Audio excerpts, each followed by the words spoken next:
filled it in. No time for the doubt, they counted me out, I'm getting it in, yeah. No time for no loss, I'm paying the cost, I'm in it to win, yeah. Refuse, bond it can't be diffused. If you ain't thinking the same, then we playing by different rules. You can't see the vision, we living at different views. Until we complete the mission, keep getting up, never snooze. I walked a mile in my shoes, had the mind of a fool, chasing diamonds and jewels. Trust me, I was confused. Started minding my business and used my mind as a tool. Ended up finding my purpose and found the time to get to it. They told me I couldn't do it. They told me I couldn't make it. They sold it, could never break it. That's sadly mistaken. I need a piece of the pie. I want it so bad I can taste it. They told me like told me, keep on running toes, they gon' take them. Refuse to lose, built to win. Applied myself, I filled it in. No time for the doubt, they counted me out, I'm getting it in, yeah. No time for no loss, I pay for the cost, I'm winning to win, yeah. Refuse to lose, I'm built to win. Applied myself. Welcome back to CTC. I'm your gracious host, Carl, and I'm back for the Big 12 preview. Man, hey, we almost that time. 6 more days until college football starts, and I just realized that my computer charger is in another room. Oh man, I just went live. My computer charger in another room, and I like need it. Hold on, we're gonna play a little commercial break. Hold on. Let me find the band. We're gonna replay the intro until I get back. Refuse to lose, I'm built to win. Applied myself, I filled it in. No time for the doubt, they counted me out, I'm getting it in, yeah. No time for no loss, I'm paying the cost, I'm in it to win, yeah. Refuse, bond it can't be diffused. If you ain't thinking the same, then we playing by different rules. You can't see the vision, we living at different views. Until we complete the mission, keep getting up, never snooze. I walked a mile in my shoes, had the mind of a fool, chasing diamonds and jewels. Trust me, I was confused. Started minding my business and used my mind as a tool. Ended up finding my purpose and found the time to get to it. They told me I couldn't do it. They told me I couldn't make it. They sold it, could never break it. That's sadly mistaken. I need a piece of the pie. I want it so bad I can taste it. They told me like told me, keep on running toes, they gon' take them. Refuse to lose, built to win. All right. We good. I had one of those moments like when you tell yourself, all right, don't forget to do this. And then you leave, you're like, dang, I forgot to do this. Like you tell yourself, don't forget to take out the chicken. You leave to go to work. Dang, I had one of those moments. But we back. We back. All right, so we're here to talk about the Big 12 today. But before I do that, I got to go over the shows that the network offer, because Refuse to Lose is not just the main show. It's a network. Refuse to Lose, like I said, has the main show featuring Joe, Tomo, and Dave. They go live Monday, Tuesday, Thursday, Friday, 7 o'clock till around 8-ish. Might go a little bit over. Sometimes my fault, sometimes they fault, sometimes other people's fault. But they talk about anything in the sports world, mainly NFL, NBA, but they from time to time can talk about other things as well. So tune into that. We have BWT, Baseball with Teddy. Teddy had the good laugh last night. They swept the Tigers 4-0. But I had my little laugh at work today when we swept the Yankees 4-0. And tomorrow we go for the tie breaker. But they won the season series. We just want to win a series. They won the season series. But that's BWT. Next, we have FFC, Fantasy Football with Coach Coombs, where he goes over fantasy football. He's right now, I think, going over his rankings. He had season predictions. You know, fantasy football drafts around the corner. Again, me personally, I will wait until after training camp, but some people probably already didn't had their drafts. Some people drafts are coming up. So tune in to FFC to see what he thinks or where you should take players. Next, we have RBO Vaughn. They had a really good debate or conversation, I would say, comparing the Dream Team, the Redeem Team, and the 2024 Olympic team. Also, some people like us, we call them the Avenger Team. So they compared them. I disagree with the order, but nonetheless, it was a great episode. Y'all should check that out if you haven't already. Next, we have Dave's Doghouse, where he makes dogs and put dogs in a doghouse, basically highlights and lowlights of sports. So you win a gold medal, you're a dog. You lose and fake an illness, you get put in a doghouse. So things like that. We also have King's Talk with Joe Jordan, who just talked about the schedule. You know, he had a lot to say about them in their live games, playing the Warriors back-to-back to start the season, stuff like that. But anything Sacramento Kings Talk with Joe Jordan got you. And last but certainly not least, we have In the Red Corner that's featuring Tomo, Ty, and Ricky. By the way, I forgot to put in the chat, but happy birthday to Mark. Happy birthday to Ricky. But yeah, all boxing goes through In the Red Corner. And that's all the shows we have for the network. So please give our shows a try. And if you like what you're listening to, stick with us. Now, before I get into this Big 12 preview, I got to read some of the comments. My man Sparta Carl laid as usual. Relax, bro. Relax. I was supposed to go live at 8, but traffic, work. I had to eat, shower, all that. Relax. Then he says about damn time, bro. Relax. Let's worry about the here and now. My man Bud, shout out to Bud. Welcome to the show, bro. We've been waiting. Again, y'all gonna leave me alone about being late, bro. Traffic to get to Virginia be hectic. Then my boy Vaughn RBO with the 5 emojis, I appreciate it. Like I said, man, y'all go check out his latest episode. And then my boy Teddy Yurt was good with it, Teddy. I know. Hey, look, side note, Teddy was pissed. Like I thought he would be about the USC thing, but he wasn't as mad. Like he kind of saw it. He was still mad because he's a fan, but he kind of could see where I was going with it a little bit. But he was mad. He wasn't as mad as I thought he would be. I thought I was about to wake up to a bombardment of messages. He just was like, come on, man, 4-8. Like, I can see 6-6, but 4-8. Yeah, bro. But, hey, y'all can change that. But let's get into this Big 12. I ain't going to hold y'all much longer. Appreciate y'all for stopping by. Appreciate y'all for commenting. We won't have to start. Y'all know I do my previews in alphabetical order. So now who I think is going to be best to worst or worst to best, alphabetical order. So we're going to start with the Arizona State Sun Devils. Arizona State. Oh, sorry. Before we start with that, we got some new teams in the Big 12. We got to go over the Big 12. We got 4 new teams. We have now Arizona State, Arizona, Utah, and Colorado are the 4 new additions for the Big 12. Teams that left the Big 12, Texas and Oklahoma. Now, if you remember, Texas is the reigning Big 12 champs. Hence the name New Sheriff, because Texas is now out of the Big 12. There are no divisions this year in the Big 12. I don't think there were any divisions last year either, but there's going to be no divisions. So the championship game is literally going to be top seed, best conference record versus the second best conference record. So that's how it's going to go. Big 12 is now 16 teams instead of 12. So that's all the new information y'all need to know for the Big 12. And now we can get into the Arizona State preview.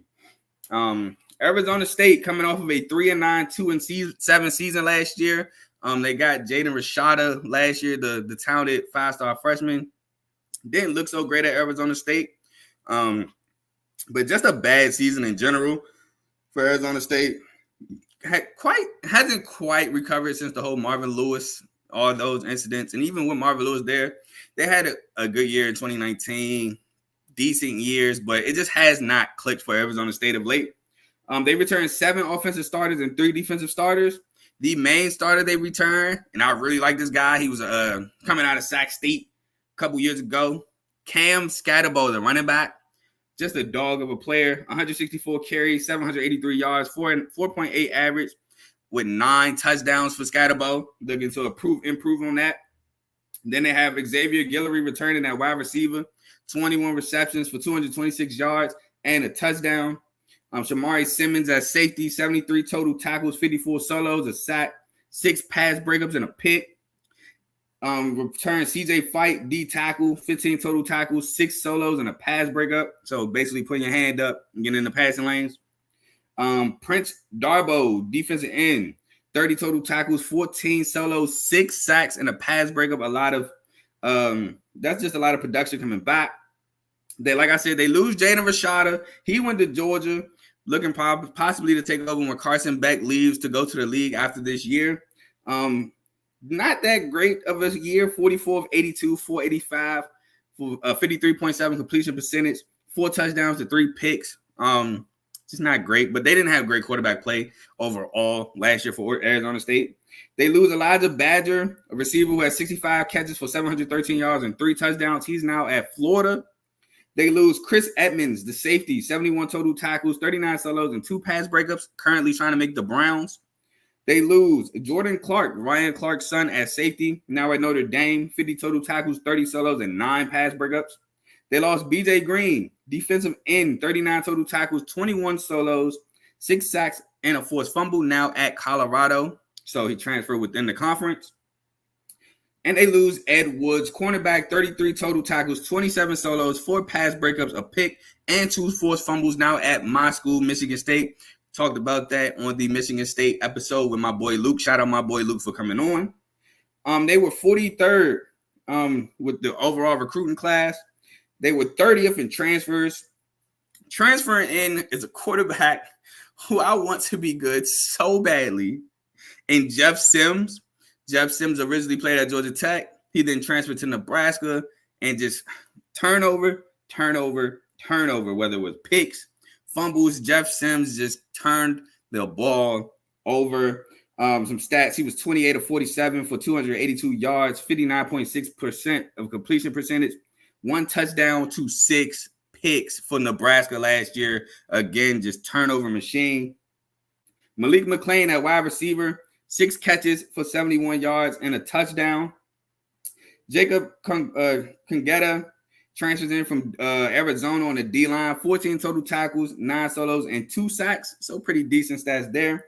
Jeff Clark transfers in as a D lineman from Louisville, 14 total tackles, 6 solos. Cole Martin transfers in from Oregon at cornerback, 20 total tackles, 12 solos, a pass breakup, and a pick. And you have Jordan Crooks transfers in at cornerback, from linebacker, 28 total tackles, 8 solos, a sack, and a forced fumble from Arkansas. Some numbers for Arizona State: 109th in total offense, 89th in total defense, 121st in scoring offense, tied 107th in scoring defense, 111th in rushing, 36 in rushing defense, so that's pretty good there. 86 in passing and 120th in passing defense. Now, mind you, you hear all these 100 numbers. That's out of 130 schools. So 120th out of 130. You do the math on the percentage, on the lower percentile, that is just bad numbers. But we're going to go ahead and get into the schedule for Arizona State. Now, they start off with Wyoming, and because Wyoming has lost their legendary head coach, they've lost Andrew Peasley at quarterback. I'm going to give Arizona State the win against Wyoming. Mississippi State is next, and I'm going to give them a loss to Mississippi State, SEC football. Arizona State, I don't think it's going to be another good school again, so I'm going to give it to Mississippi State. Texas State is next, and I'm not going to lie to y'all. It's at Texas State. I almost gave Arizona State the L, and I went back and forth with this for a minute. But I gave them the W against Texas State. But if Texas State loses, I'm not surprised. I mean, if Texas State wins, I'm not surprised. Texas Tech is next at Texas Tech, and I gave them a loss here. Kansas, I'm super high on Kansas. I gave them a loss to Kansas. Utah, I gave them a loss to Utah. Utah, with Cam Rising coming back, is going to be one of the best teams in the country. At Cincy, I gave them a loss to Cincy, just because they're on the road, to be completely honest with you. At Oklahoma State, I gave them a loss there. Against UCF, I gave them a loss to UCF. I gave them a loss to Kansas State at Kansas State. I gave them a win against BYU, and then I gave them a loss at Arizona in that rivalry game, making Arizona State 3-9 and 1-8 on the season. Another bad year for the Sun Devils. I'm sorry, Kenny Dillingham. I'm so down on y'all. It's crazy. I get that you got a quarterback coming in at Jeff Sims, but again, he's a turnover machine. And that's not what you need, especially with a program that has not been on the ups of late. So Arizona State has another bad year. Before I get into Arizona, let's read some of these comments. Teddy says, laugh my butt off, fight on. Hey, go ahead, my brother. I have no problems with USC. So shout out to you. Buddy, he said, we boo Arizona State out here. Long live Herm Edwards. Herm Edwards kind of did that to himself, bro. I'm not going to lie. So let's move on to Arizona. Arizona is coming off of a 9-3, 7-2 year, a surprise season, especially to me. Some people might not be a surprise to. Hey, shout out to you if it wasn't a surprise to you, but it definitely was to me. Jaden Delore got benched basically for Noah Fafita, and Noah Fafita didn't look back. He had a crazy freshman year. They ended up winning the Alamo Bowl 38-24 against Oklahoma. Regular season went 9-3, 7-2. They now have a new head coach and Brent Brennan coming over from San Jose State. Because Jedd Fisch, as you know, left for Washington, which was discussed in the Big Ten preview. Please check that out if you haven't already. Jedd Fisch has now moved on to Washington, so they bring in Brent Brennan. Also, if you haven't checked the coaching carousel episode where I gave my grades for said coaches, that's also on the channel if you want to check that out for me. But again, they returned 6 offensive and 6 defensive starters. Mainly being Noah Fafita, quarterback for Arizona. It was widely rumored he may transfer. He came back. He went 241 for 333, 2,869 yards, 72.4 completion percentage, 25 touchdowns to 6 picks. Again, mind you, he did not start the entire season. He started most of it, but not all 12 games, so that stat line is ridiculous. They also returned Totoya McMillan, who might be one of the best, if not the best receiver in the country. 90 catches for 1,402 yards and 10 touchdowns. They returned Montana Luminous Craig at wide receiver, 28 catches for 296 yards and 3 touchdowns. They returned Jacob Manu at linebacker, 105 total tackles, 43 solos, 6.5 sacks, 2 pass breakups, and an interception. Just production all over. Gunnar Maldonado at defensive back returns with 79 total tackles, 56 solos, a pass breakup, 2 picks, 2 forced fumbles, and a touchdown on the defensive end.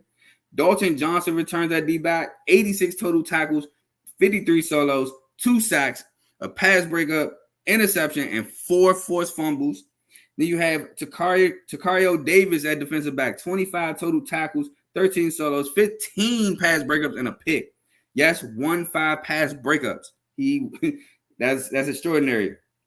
They did, however, lose Jonah Coleman, the running back who went to Washington, 128 carries, 871 yards, 6.8 average, and 5 touchdowns. Lost Jacob Cowan, the wide receiver. He's currently trying to make the 49ers.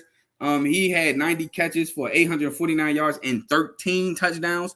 So good luck with him. Lost Taylor Upshaw, 31 total tackles, 17 solos, 8.5 sacks, pass breakup, and a forced fumble. Lost Ephesians Prysock, a cornerback, 64 total tackles, 42 solos, 7 pass breakups, and a pick. He's currently at Washington, so following Jedd Fisch, just like Coleman. Lost Isaiah Ward on the edge, 30 total tackles, 17 solos, 4 sacks, pass breakup, and 2 forced fumbles, again going to Washington with Jedd Fisch. Now they bring in the 48th overall recruiting class, 37th in transfers. Some of the transfers being Ja'Cory Krosky Merritt, transferring in at running back from New Mexico, who had 189 carries, 1,190 yards, 6.3 a carry, and 17 touchdowns for New Mexico. Lance Kinley transfers in on the edge from Stanford with 35 total tackles, 16 solos, and a sack and a half. Roy Mello Murphy, a wide receiver from Old Dominion, transfers in 28 catches for 502 yards and 3 touchdowns. So that's a solid number 3 guy. Quali Conley transfers in at running back, 131 carries for 842 yards, 6.4 carry, and 9 touchdowns, coming from San Jose State. So traveling with Brett Brennan. And Kevon Darton transfers in on the D-line, 36 total tackles, 21 solos, and 5 sacks, and a forced fumble, coming over from Syracuse. Some numbers for Arizona last year. They were 20th in total offense, 48th in total defense, 18th in scoring offense, tied 29th in scoring defense, 85th in rushing, 25th in rushing defense, 8th in passing, and 90th in passing defense. So again, like I said, an explosive offense defensively could have definitely had some more help. But hopefully Brett Brennan and the guys coming over can fix that. Now we get into the schedule for Arizona. And they start with a game against New Mexico, which I have as a win. Then they they play at home again against Northern Arizona. To me, 2 tune-up games. That should be a win. Then they go on the road to Kansas State, and I have them beating Kansas State. Then they go to Utah on the road, and I have them losing to Utah. They go at home again against Texas Tech, which I have them beating Texas Tech, have them beating BYU on the road, have them beating Colorado at home, have them beating West Virginia at home, Then I have a surprising upset with them losing to UCF on the road. Have them beating Houston at home, beating TCU on the road, and finishing the year winning the game against Arizona State. Having them finish at 10-2, 7-2, 1 overall because they'll have the same conference schedule as they did last year in the Pac-12, but they'll have 1 extra win in the overall record. 10-2, 7-2, not bad, and could possibly be in the Big 12 championship game, but that is yet to be seen. Next, we move on to Baylor, but before that, I do have to read a comment, and it's by Bud. Arizona gets 8 wins minimum. I definitely agree with that. We move on to I gotta put it up here. We move on to Baylor. Baylor is coming off of a 3-9, 2-7 season. Yeah, it was bad for the Baylor Bears. I'm not gonna lie. I didn't like what I was seeing. I want to say Jerry Bohannon was the starting quarterback for them last year. Why am I blanking on his name? It wasn't Jerry Bohannon. It's not him. Actually, it wasn't. I'm blanking on the actual starter name. Should be on my losses because he did try. Blake Shapen. There we go. Blake Shapen was the starter for Baylor last year, and it didn't look good. It didn't. They returned 9 offensive starters, 7 on defense. So hopefully another year they grow some more continuity. But they returned Dominic Richardson, the running back, 125 carries, 519 yards, 4.2 a carry, and a touchdown. They returned Monterey Baldwin, the wide receiver, who had 38 catches for 623 yards and 4 touchdowns. Returned Ketron Jackson Jr., a wide receiver, 28 catches for 489 yards and a touchdown. Returned Matt Jones, linebacker, 82 total tackles, 54 solos, 3 sacks, and 5 pass breakups. Devin Bobby, the safety, 74 total tackles, 52 solos, 6 pass breakups, an interception, and a forced fumble. Caden Jenkins, cornerback, 37 total tackles, 26 solos, 3 pass breakups, 3 picks, and a touchdown. Now, they lose Blake Shapen, like I said. The quarterback, he's now at Mississippi State, 184 of 298, 2,188 yards, 61.7 completion percentage, 13 touchdowns to 3 picks. They lost Drake Dabney, the tight end, 33 catches for 552 yards and 5 touchdowns. He's now at TCU. TJ Franklin on the defensive line is now gone. 31 total tackles, 19 solos, 3.5 sacks, and a pass breakup trying to make the Raiders. Byron Vaughns, the linebacker, is now gone. 30 total tackles, 22 solos, 3 sacks, a pass breakup, and a forced fumble. They bring in the 53rd overall recruiting class, 38th in transfers, and some guys they bring in, which is a huge upgrade at quarterback. Daquan Finn from Toledo, huge upgrade. First of all, don't even know how he got the eligibility to transfer, but nonetheless, a huge upgrade for Baylor. He went 201 for 317, 2,657 yards, 63.4 completion percentage, 22 touchdowns to 9 picks. Also added 563 yards and 7 touchdowns on the ground. So, like I said, huge upgrade at running quarterback there. They bring in Michael Trigg from Ole Miss, tight end. Had not really a bad year, just a down year. 4 catches, 65 yards, and a touchdown. But I've seen flashes from Trigg in the past, and I think he will do well with Daquan Finn. Cameron Jenkins transfers in at safety from UNLV with 32 total tackles, 12 solos, and 2 pass breakups. Ashton Hawkins transfers in, the wide receiver from Texas State, one of Texas State's best receivers last year. 52 catches, for 819 yards and 3 touchdowns. Kendrick Simpkins transfers in to safety from Western Kentucky with 48 total tackles, 32 solos, 7.5 sacks, a pass breakup, and 4 forced fumbles, which is crazy for a safety to have 7.5 sacks. Some numbers for Baylor last year: 71st in total offense, 110th in total defense, tied 99th for scoring offense, 113th for scoring defense, 109th in rushing, 115th in rushing defense, 36th in passing, which was actually surprising to me. But then I thought it might be that high because they'd be down and they have to throw to try to come back. And then 84th in passing defense. But again, the numbers, like I said, man, just was not a good sight to see for Baylor at all. Now on to the schedule. And the first game on the schedule is Tarleton State, which I do think they beat Tarleton State. Then next is they play at Utah. Now, I know Utah is now in the Big 12. So when I read off the schedule, you can be like, they have 10 Big 12 games. How is that fair? Baylor at Utah is not considered a conference game because this game was scheduled before Utah moved into the conference. So therefore, this is considered a non-conference game. So Baylor really has 9 conference games. So they technically have 10, but they only count 9 because this Utah game will not be a conference game. And I have them losing to Utah. So then we move on to Air Force. Another game where I considered Air Force to win, but I went with Baylor. But Baylor not be sleep because that triple option can definitely sneak up on you. And if you can't stop it, it's going to be a long night. It's a lot of clock control. And then the Air Force could play some defense. Ooh, it could be bad for Baylor. But I have Baylor ultimately coming out with a W here. Then they go on the road to Colorado, which I have them losing to Colorado. Then they go back home against BYU, which I do have them beating BYU. Then on the road to Iowa State. And these games are normally like drag them out defensive games. And I have Iowa State ultimately winning, so Baylor losing. Then at Texas Tech, I have Baylor winning. And then against Oklahoma State at home, I have Oklahoma State winning, so Baylor losing. TCU at home, I have Baylor winning. At West Virginia, I have Baylor winning. Main reason because West Virginia, I believe, has now beaten Baylor 2 straight years. I don't think Baylor loses for a 3rd straight year. I think Baylor finally gets the W there. Then at Houston, I have them losing. And then the final game of the season against Kansas, I have Kansas winning, so Baylor losing.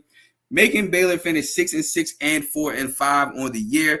And that's good enough to go bowling after a 3-9 season. So that is a plus for the Baylor Bears. 2 comments actually before the next team. Bud says, Finn going to get them wins. # go Rockets. I agree. I definitely agree there. Which is why I have them being bowl eligible and going 6-6. And then Joe says Utah wins the Big 12. Hey, bruh. I don't know. Hey, bruh, chill out, bruh. One more comment that's popped up. Bud says Baylor beats Utah. Yeah. I'm going to need you to relax.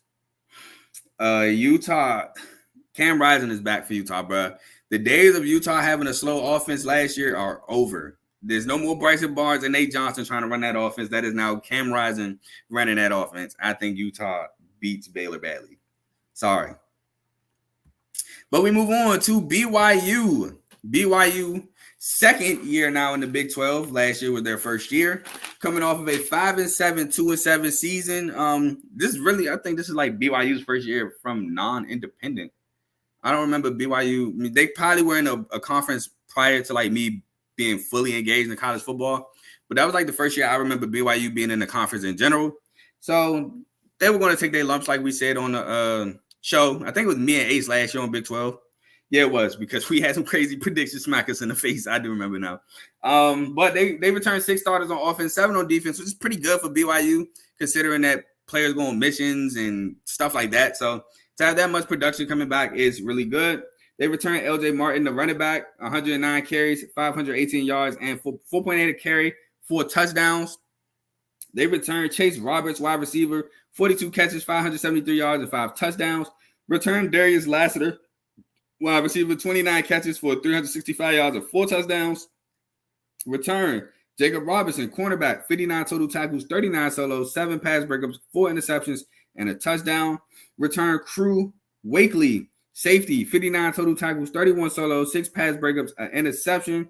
Return Tyler Beatty, DN, 54 total tackles, 27 solos, 5.5 sacks, 2 forced fumbles. Now for the losses, which this one I don't even really consider a loss, but nonetheless, they lost them.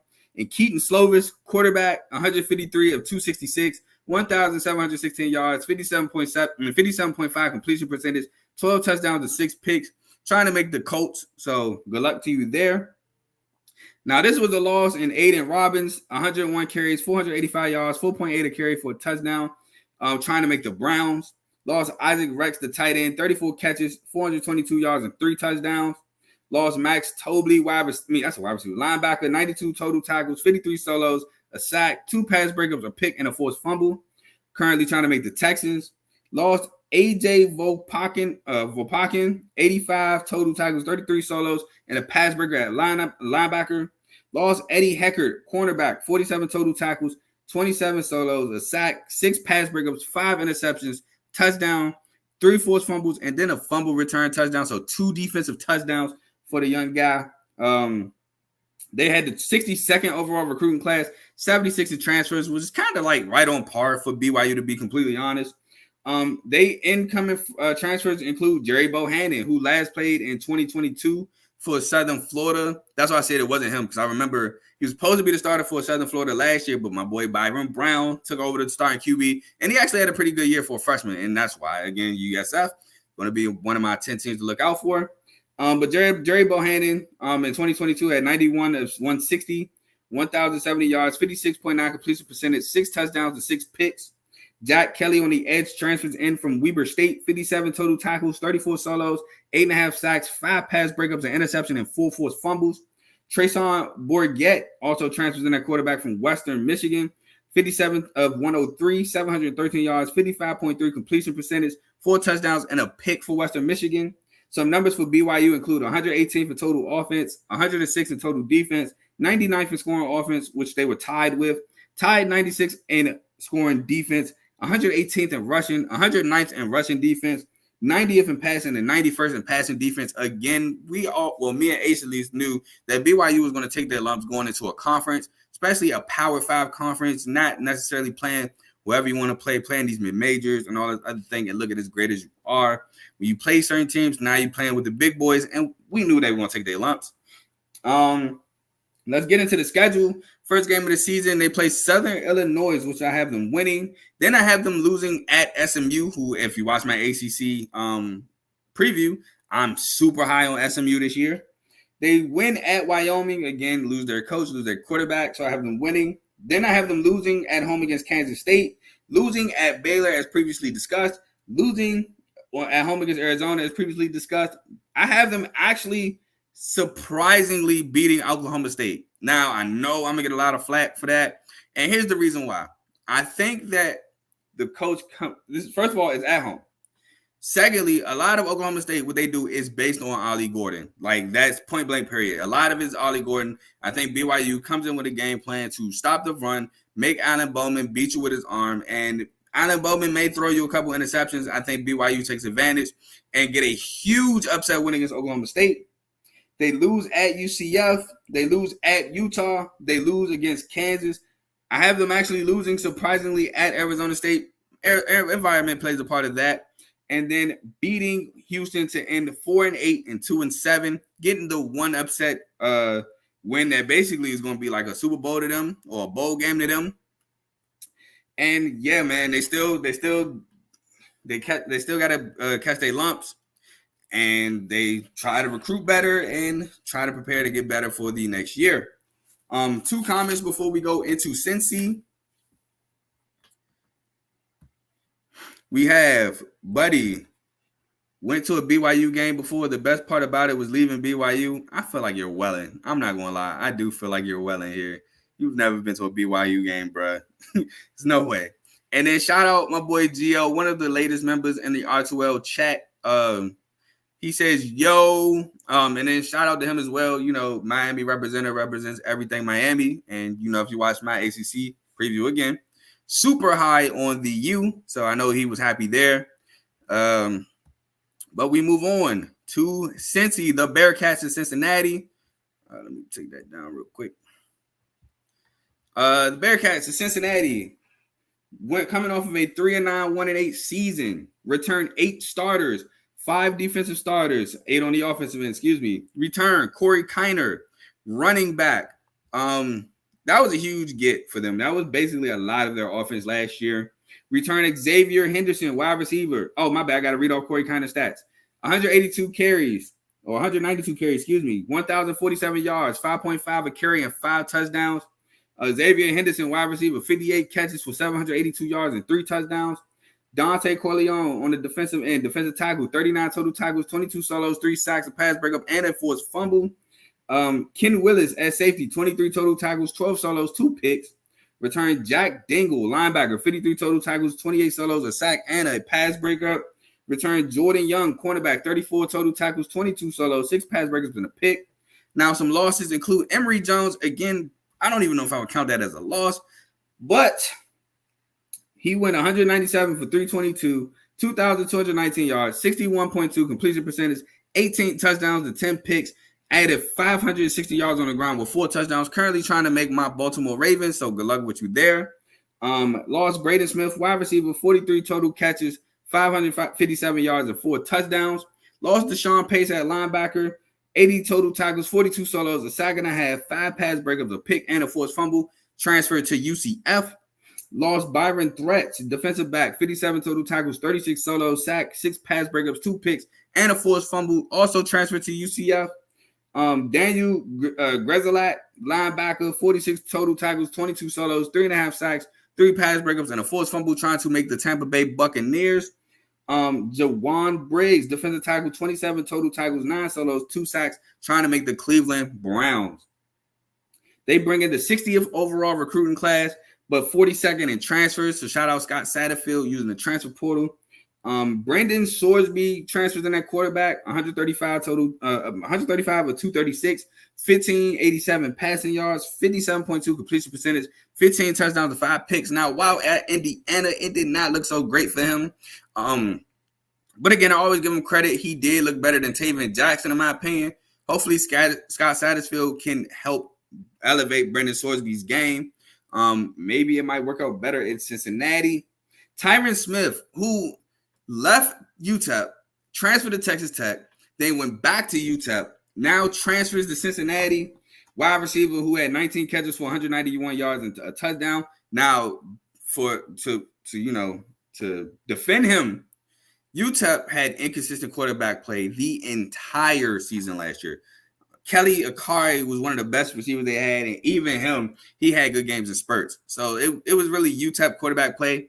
That was the reason why Tyron Smith numbers were bad. Even like Gavin Hardison, he was supposed to be like the guy coming back, and he just looked bad. K. McConnell had moments. It was just spotty all year for UTEP.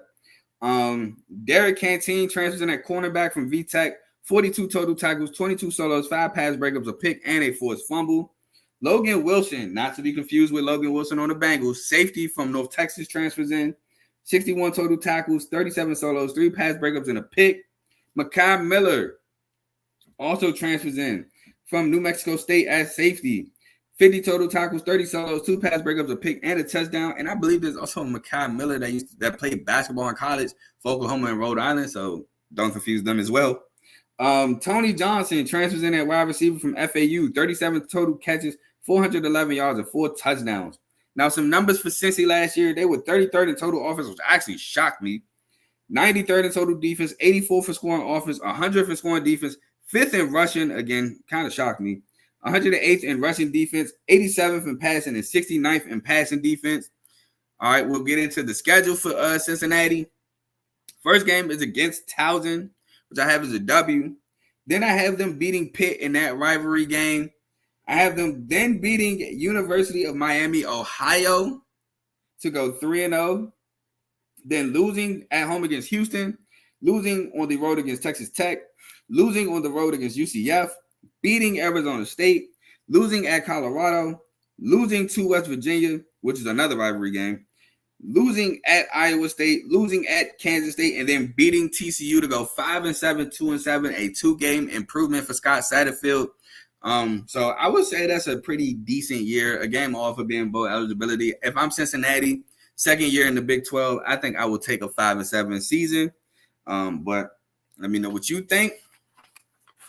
Now, the moment some of y'all have been waiting for, but before we get into this Colorado preview, I just hit something I ain't even think the mouse was on.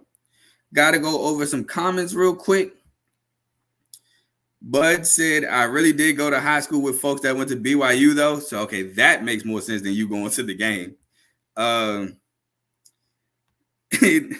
put the laughing emojis. Sparta, out of nowhere, 31-8, I skunked Skrill on college football. Hey, Skrill, bro, fight back. Fight back, Skrill. Bud says Cincinnati might mess around and be the Big 12 champs. Absolutely not. Absolutely not. Not even close, brother. I'm sorry. Absolutely not. Yeah, Cincinnati got a little ways before that. Moving on to Colorado. Colorado, if y'all remember last year, I wasn't super high on Colorado, but I was higher than most. I thought people saying that they had the worst roster in the country were ridiculous.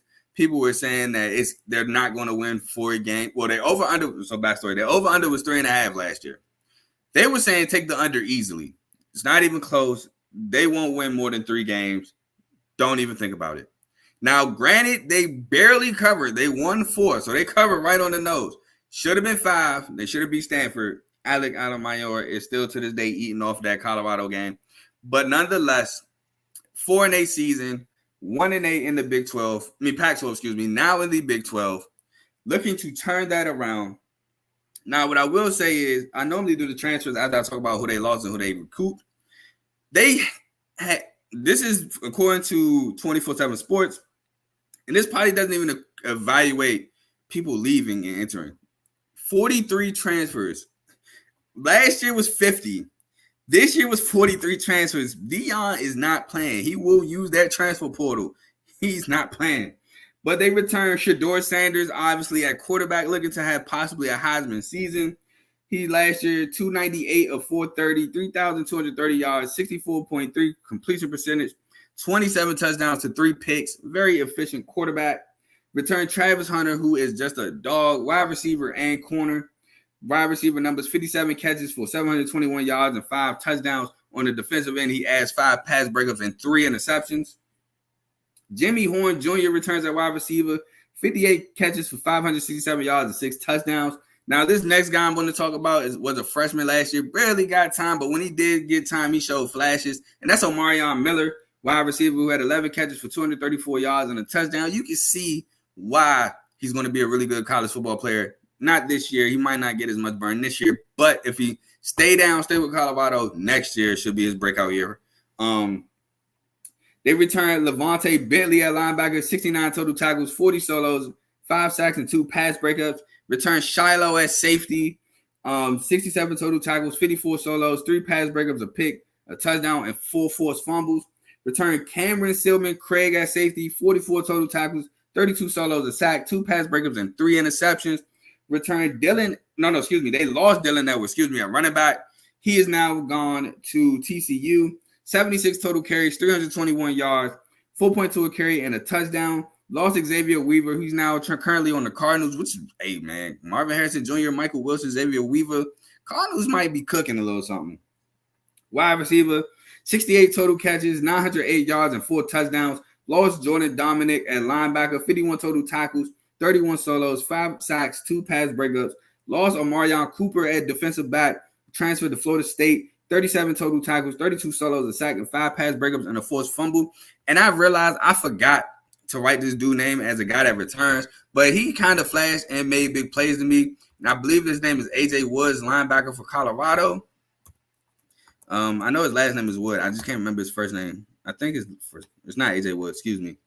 Give me 1 second. I'm Googling. It's Trevor Woods. Trevor Woods, linebacker for Colorado. He made plays for them. I thought that was a key guy to make the comeback. I think he had to pick against TCU to kind of seal it. And I think he also had a pick against Colorado State. I think he had the game-winning pick against Colorado State in the end zone to win that one. Yeah, he had a pick against TCU and a pick against Colorado State. Exactly. So, yeah, I just want to give him a shout-out because I forgot to write his name down. But shout-out to him. Colorado brings in the 22nd overall recruiting class, which is tough. Side note, I know I made a joke with Tomo. This is so stupid. I'm still so mad that I don't even want to bring it up. Just know that some people shouldn't have platforms to talk. 22nd overall recruiting class, 8th in transfers, again, 43 transfers. He's not playing. But some guys that he bring in is Johnny Chaney, linebacker from at FAMU. 47 total tackles, 23 solos, and 3 sacks. LaJohntay Wester, which was cheating. I can't believe he got him from FAU. Wide receiver, 108 catches for 1,168 yards and 8 touchdowns. And then you match that with bringing over Will Shepard from Vandy, which despite decent to poor quarterback play, we had 47 catches for 684 yards and 8 touchdowns. I was like, dang, Dion not playing. These are 2 threats for real at wide receiver. You bring over Preston Hodge at cornerback, who had a really good year for Liberty. Besides CJ, I think his name's CJ Singleton. All I know is I like both of their corners that Liberty had last year. I like Singleton more than Hodge, but nonetheless, Preston Hodge at cornerback comes over. 48 total tackles, 32 solos, 8 pass breakups, 2 picks, a touchdown, and a forced fumble. Then you bring over Keaton Wade off the edge of Kentucky, who had 36 total tackles, 17 solos, and a sack. And then I mentioned him earlier. BJ Green transfers over at the end. 39 total tackles, 21 solos, 6 sacks, and a forced fumble. Being coached by Warren Sapp, so he should be able to elevate his game.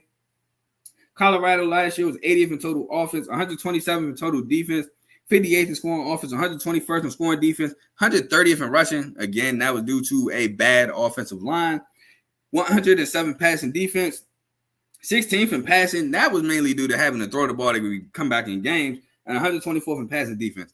The trenches for Colorado just weren't good enough last year, and it reflects in the numbers. Hopefully, the trenches have developed a lot better, but we move on to the schedule. And the first game of the year is not to be slept on for Colorado. You might look at the schedule and say, oh, they play FCS, North Dakota State. North Dakota State has a history of beating FBS schools. They take your money and beat you too.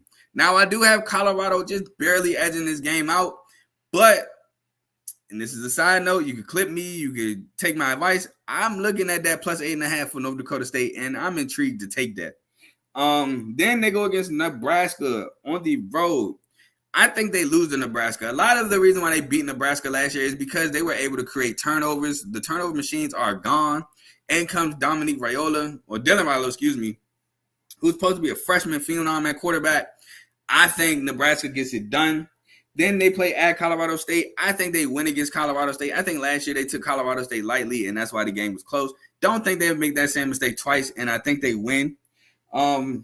They play Baylor next at home. I think they beat Baylor. Think they win at UCF. I think they beat Kansas State. I think they lose to Arizona at Arizona, beat Cincinnati, beat Texas Tech on the road, then lose to Utah at home, lose to Kansas on the road, and lose to Oklahoma State at home. Finishing 7-5, 5-4. Coach Prime gets Colorado bowl eligible, 7 wins, a huge upgrade from 4-8, and a huge turnaround in 2 years for Colorado. You might think 7-5, huge turnaround. Colorado, I think, won 1 game the year prior to that.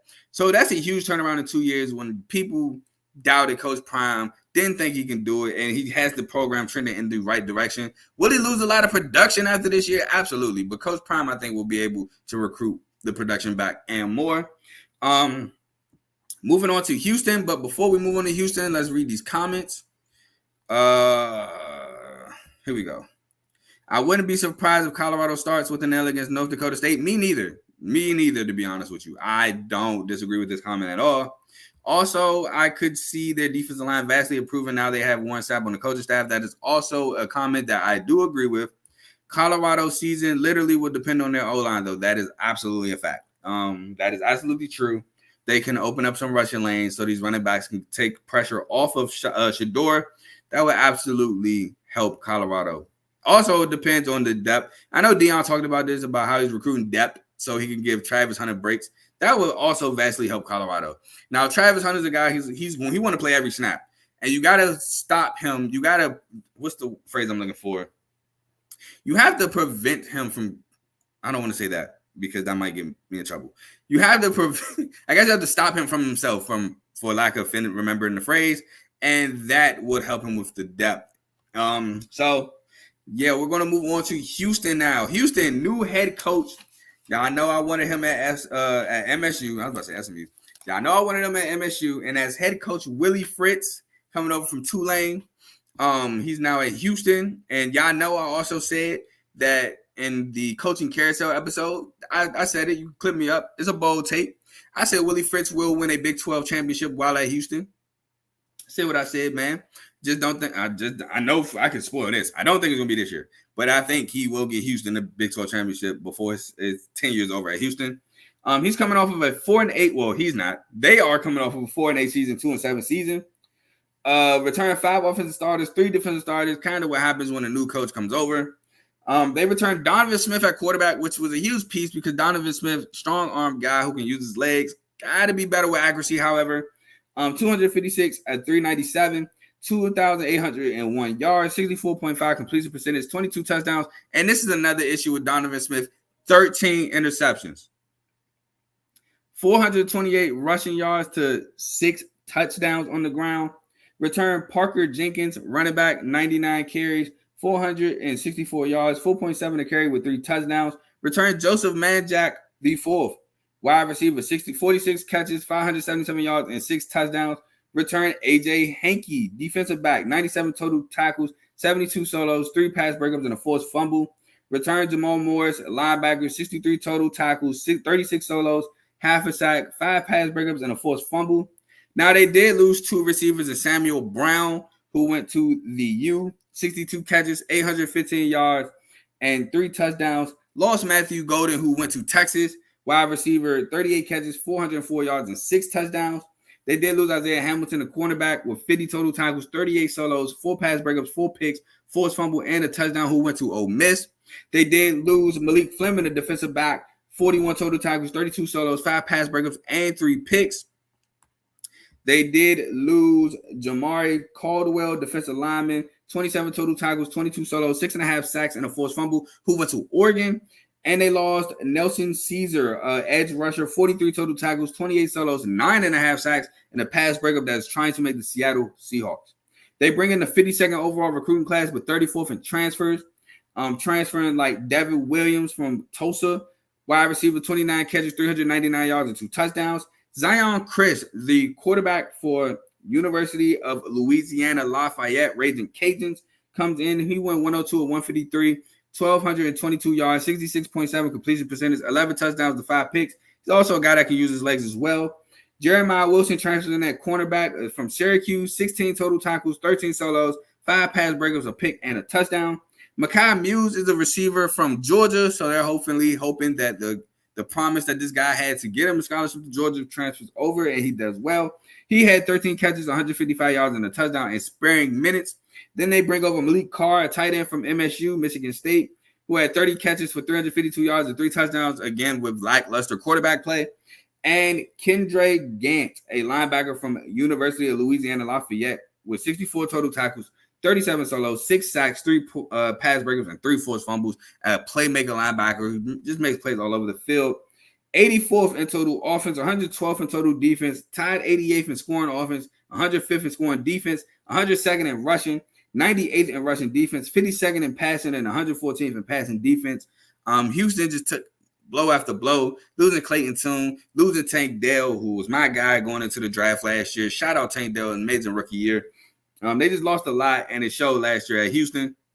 Now, for the schedule, they first game, again, another non-con game where I went back and forth with myself, but I eventually gave Houston the W against UNLV, mainly because Jaden Maeva is now gone from UNLV. He's over at USC, discussed in the Big Ten preview pod, and I don't know how that affects UNLV. Then they lose at Oklahoma. I don't think this is – oh, wait, I'm tripping. Oklahoma's now in the SEC. Lose at Oklahoma.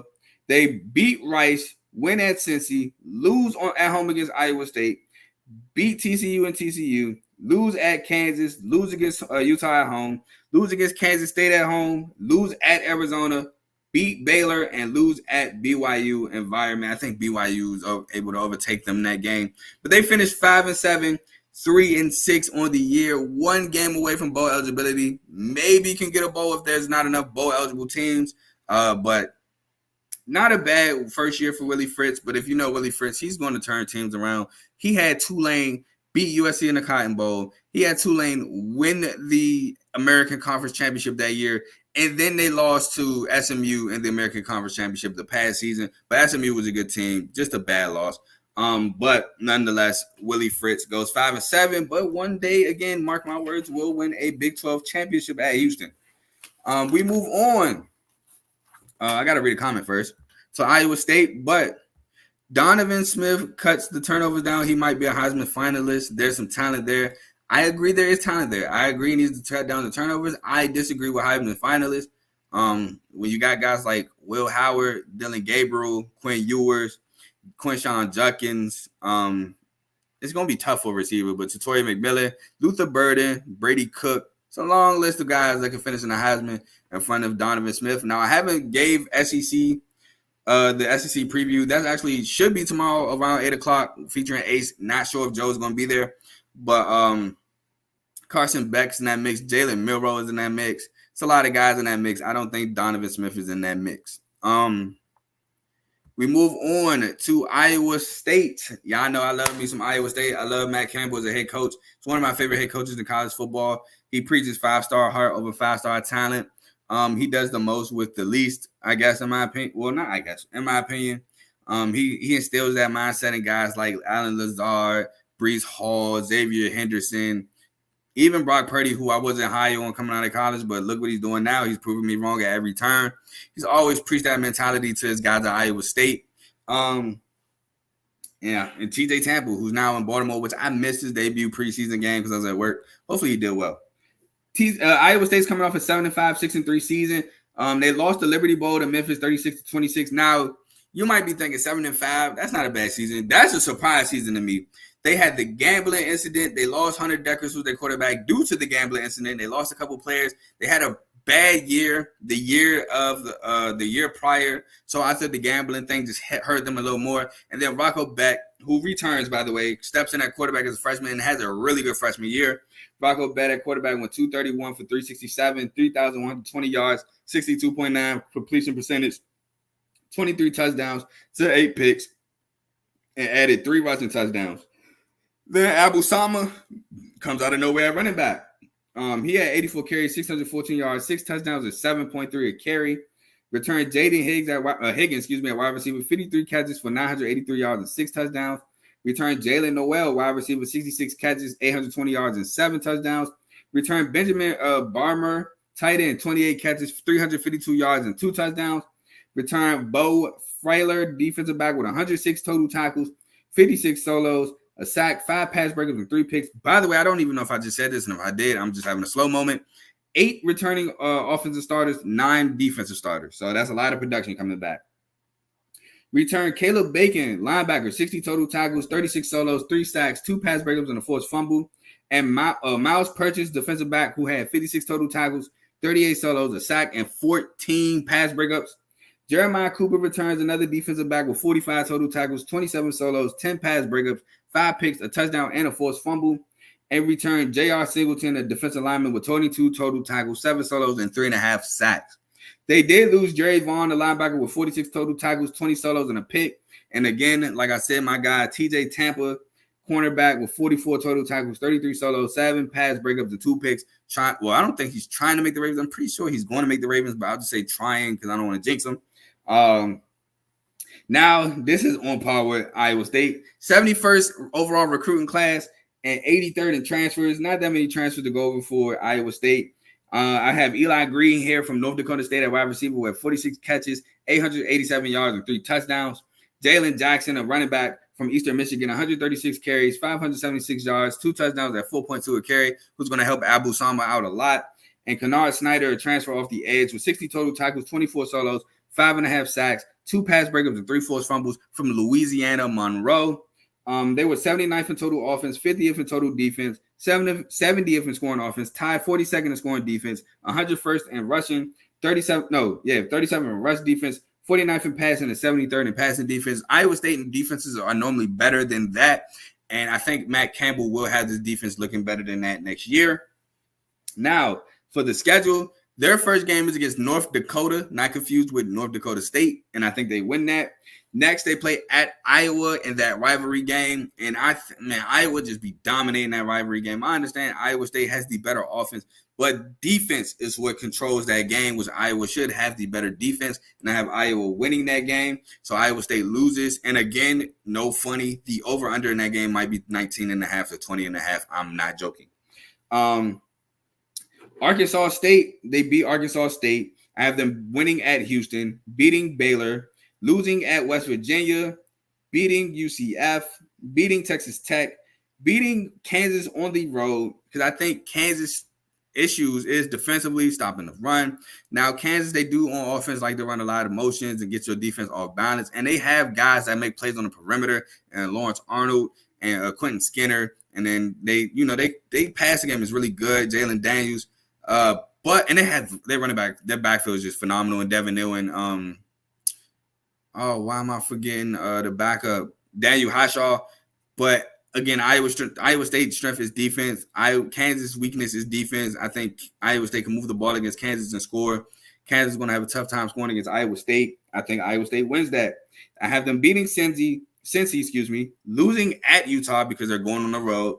And then I have them beating Kansas State to go 9-3, 7-2, and quite possibly can compete for the Big 12 championship. Who knows? But Matt Campbell, he had Iowa State in the Big 12 championship again. No. That was Baylor, Oklahoma State. I think he had Iowa State in the Big 12 championship one year. Let me look real quick.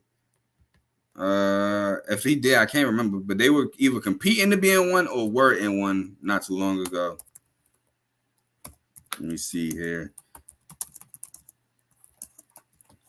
So right here, the 2020 Big 12 championship game featured Oklahoma and Iowa State. So there we go.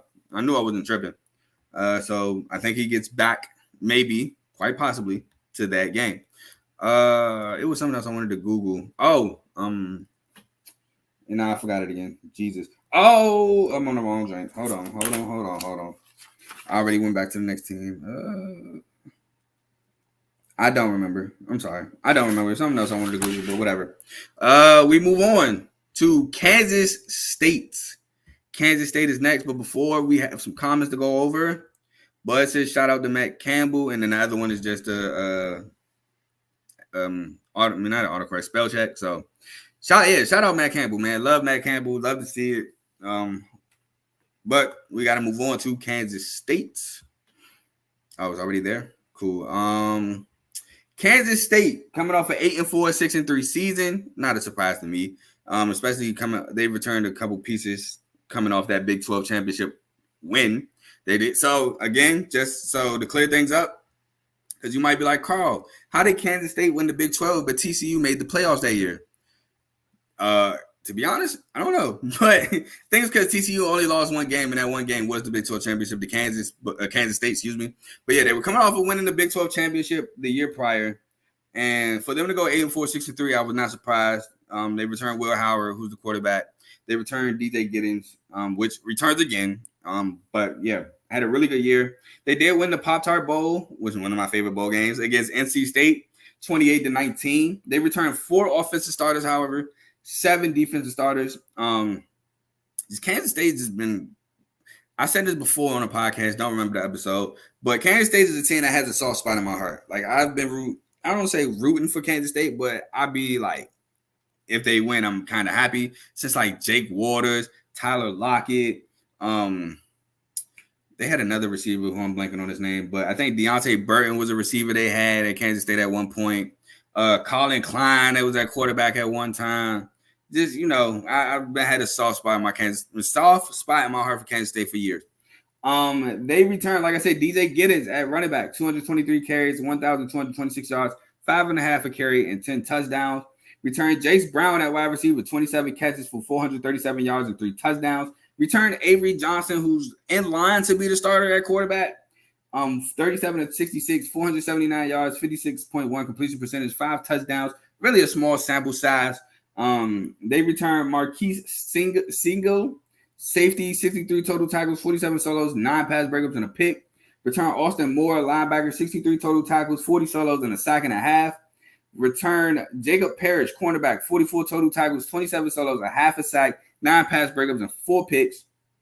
Return Codal Stufflebean, defensive end, 19 total tackles, 14 solos, 2 sacks, and a forced fumble. Now, they did lose Will Howard, who was a big loss for Kansas State. Quarterback, 219 of 357, 2,643 yards, 61.3 completion percentage, 24 touchdowns and 10 picks. With the 10 picks, he definitely has to cut down on at Ohio State, which I think he will. He rushed for 351 yards and 9 touchdowns. Again, transferring to Ohio State. Lost Ben Sinnott, who I really thought was like a sleeper pick for the Commanders in the draft. Tight end. I think he even led Kansas State in receiver yards with 49 catches, 676 yards, and 6 touchdowns. Lost Trayshawn Ward, which was a part of the 1-2 punch of Giddens and Ward. At running back, 124 carries, 643 yards, 5.2 a carry, and 5 touchdowns. He's now at Boston College to be a part of the 1-2 punch with Kyle Robichaux. Lost Kobe Savage to Oregon at safety, 57 total tackles, 38 solos, and 3 picks. Lost Phillip Brooks, wide receiver, 53 total catches, 589 yards, and 5 touchdowns, trying to make the Kansas City Chiefs. Lost Khalid Duke at defensive end with 14 solo tackles, 19 total tackles, 6 sacks, and a forced fumble, trying to make the Tennessee Titans. And lost Nate Matlock, defensive lineman, with 15 total tackles, 11 solos, 4 sacks, a pass breakup, who is on the University of Pitt. Now, they come in with the 58th overall recruiting class, 63rd in transfers. A transfer including Jordan Dunbar, who played cornerback, last played for Rice in 2022, with 24 total tackles, 20 solos, and 6 pass breakups. Dante Cephas, who was a guy from Kent State that I thought was going to do numbers at Penn State, did not do too hot at Penn State, with 22 catches, 246 yards, and 2 touchdowns at wide receiver. Again, Dylan Edwards. Wait, what? I said, hold on. I might mess that one up, because I thought he went to TCU. Hold on. Let me get my Googles on, because I could have swore he went to TCU, but I put him here for Kansas State, and I can see why I made that mistake. Been a lot of long nights, so probably was up late last night. And no, he's at Kansas State. So I recant what I said earlier. He's actually at Kansas State, so I messed up prior. Running back, again, with 76 carries, 321 yards, 4.2 a carry, and a touchdown. Jordan Riley transferred in at safety from Ball State, 61 total tackles, 39 solos, and 8 pass breakups.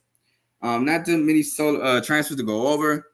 Now, they did have the 23rd total offense, 57th total defense, 10th scoring offense, tied 26 scoring defense, 11th rushing offense, 54th rushing defense, 53rd passing, and 68th passing defense. Not too shabby on the numbers.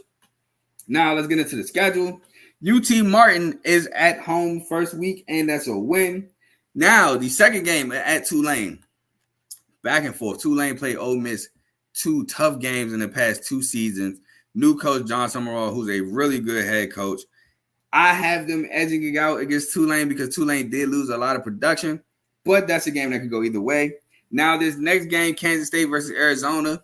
Again, Arizona's in the Big 12, but when this game was scheduled, Arizona was not in the Big 12. They were in the Pac-12, so this does not count as a Big 12 game. I have them losing to Arizona at home. I have them beating BYU on the road, beating Oklahoma State at home, losing to Colorado on the road, losing to West Virginia on the road, beating Kansas, winning at Houston, winning against Arizona State, beating Cincy, and then losing at Iowa State to finish 8-4, 6-3. Another really good year for the Kansas State Wildcats. And I think there's nothing to hang your hat on with 8 wins in the season, looking to make it possibly now with a bowl win. I think that's a really good season. You can say it's stagnant because it's the same record as last year. I just say it's a great way to maintain. One comment we have to go to before the next game, we go into Kansas, is Kansas State. I see Kansas State getting 7 wins this year. Absolutely. I think 7 is a nice minimum for sure. We go on to Kansas Jayhawks. Really like the Kansas Jayhawks this year. Hopefully Jalen Daniels can stay healthy all year. Jalen Daniels got hurt, and came Jason Bean, who's a nice little backup. I was surprised.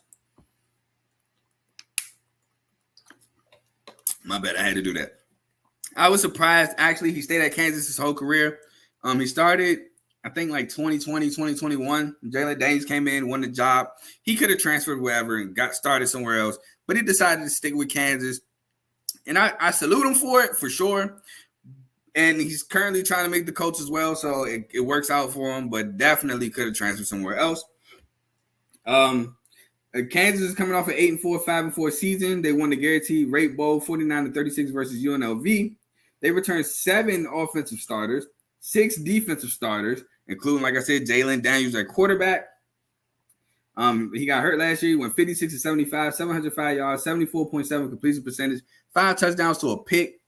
Returned Devin Neal at running back, which is I think one of the biggest on the offensive end. 203 carries, 1,280 yards, 6.3 a carry, 16 touchdowns. A lot of production there. Daniel Highshaw, running back, 1-2 punch, 121 carries, 626 yards, 5.2 a carry, and 8 touchdowns. Lawrence Arnold, wide receiver, 44 catches, 782 yards, and 6 touchdowns. Quentin Skinner, wide receiver, 29 catches, 587 yards, 2 touchdowns. Can't forget about my boy Luke Grimm, who had 33 catches, 555 yards, and 6 touchdowns. And now for them boys on the outside. Y'all know I said it last year. I think Kobe Bryant is one of the best corners in the country. Did he make All-American last year? I don't know if he did. I'm gonna Google that real quick. So I want to see if he made All-American. I should have Googled this before the show, but I didn't even think I would talk about it like that. But I love Kobe Bryant. All-American. No, not that Kobe Bryant, man. I don't think he did because it wouldn't have went to that. Don't think he did, but he might have been All Big 12.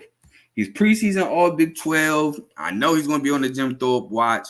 Shutdown corner over there for Kansas. Love his game a lot. Let's see. Ty Feline. I don't think he made it. I don't even. Oh, here we go. 2023, he was All Big 12 first team. And yeah, that was it. He was not an All-American. Dang, that sucks. But anyway, shutdown corner for Kansas. He comes back. 32 total tackles, 30 solos, a sack, 5 pass breakups, 4 picks, a 4 fumble, and a touchdown. Then on the other side, you think, man, we just going to throw away from him. Nope. Because on the other side, you got Melo Dotson, another tough corner for Kansas, who had 48 total tackles, 37 solos, a sack, 11 pass breakups, 4 picks, and 2 touchdowns. So you got 2 corners that can ball for Kansas coming back. You return Jeremy Robinson, defensive end, 25 total tackles, 23 solos, 4.5 sacks, and 6 pass breakups. And then again, you lose Jason Beam, quarterback, went 124 for 199, 2,130 yards, 62.3 completion percentage, 18 touchdowns, 7 interceptions, 3 touchdowns on the ground. Like I said, trying to make the Colts. You lose Mason Fairchild at tight end, which I was sad when I saw this because I don't remember him getting drafted over there. I don't remember him leaving Kansas. But he had 27 total catches, 451 yards, and 3 touchdowns, trying to make the Saints. You lose Kenny Logan Jr., who got cut by the Rams, dog safety, heavy hitter, 95 total tackles, 64 solos, 6 pass breakups, a pick, a forced fumble, and a touchdown. You lose Austin Booker, who had a day for the Bears against the Bills on the edge, 56 total tackles, 40 solos, 8 sacks, a pass breakup, and 2 forced fumbles. You lose Rich Miller, linebacker, 58 total tackles, 41 solos, 2 sacks, and 2 pass breakups. They bring in the 41st overall recruiting class, 51st in transfers. They bring over guys like Devin Dye, safety from Utah State, who had 81 total tackles, 37 solos, 7 pass breakups, 2 picks, and a forced fumble. Bring over Deshaun Hanika, transfer tight end from Iowa State, 17 catches, 244 yards, and 4 touchdowns. Bring over Dylan Waduke, transfer from the edge on Youngstown State, 33 total tackles, 15 solos, pass breakup, and 4 sacks. Now, let's hop in the schedule for Kansas, where their first game is against Lindenwood, which is a W. They go on the road for their home and home against Illinois, beat Illinois at Kansas last year. Now they go on the road, and I think they beat Illinois again. I keep saying Illinois with an S. Illinois. Then I have them beating UNLV. I have them winning at West Virginia. Have them winning against TCU. Have them winning at Arizona State. I have them winning against Houston. Have them losing the Sunflower Showdown against Kansas State. Have them losing against Iowa State. Then I have them beating BYU on the road, Colorado at home, and Baylor on the road to go 10-2, 7-2, and quite possibly could play for the Big 12 championship.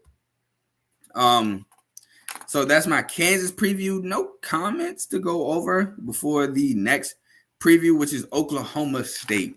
Oklahoma State, y'all know, was in the Big 12 championship last year. Surprise season out of nowhere. So Oklahoma State started the year, don't know who they're going to have at quarterback, don't know who they're going to have at running back. They were recycling in 3 quarterbacks, I believe Alan Bowman, Gunnar Gundy, and I can't remember the last one they were recycling in. Then at running back, they were using Elijah. Oh, my God, I can't remember. He came from MSU, too. That is so bad, I can't remember my former Spartan. It's not Elijah Carter. Oh, my God. Why can't I remember bruh name? I'm Googling it, but it's pissing me off. I can't remember his name. Back, Oklahoma State. Oh, my God. Elijah Collins. There we go. Elijah Collins. They were using him. And then out of nowhere, Alan Bowman and Ollie Gordon just clicked. Ollie Gordon, took the job, never looked back. Ollie Gordon won. Doak Walker, which is best running back in the country, had 285 carries for 1,732 yards, 6.1 a carry, and 21 touchdowns. Mind you, he did not start all year. He didn't. I don't think he started the first 2 games or something like that, and just took over and never looked back. Monster year for Ollie Gordon. Oklahoma State came off a 9-3, 7-2 season. Again, lost the Big 12 championship to Texas, 49-21. They did win the Texas Bowl to get to 10 on the official year, 31-23 against Texas A&M. Now, they returned 10 starters on offense and defense, including Alan Bowman at quarterback, who went 304 for 501, 3,460 yards, 60.7 completion percentage, 15 touchdowns to 14 interceptions. Return Ollie Gordon, running back, went over his stats again. Doak Walker, winner.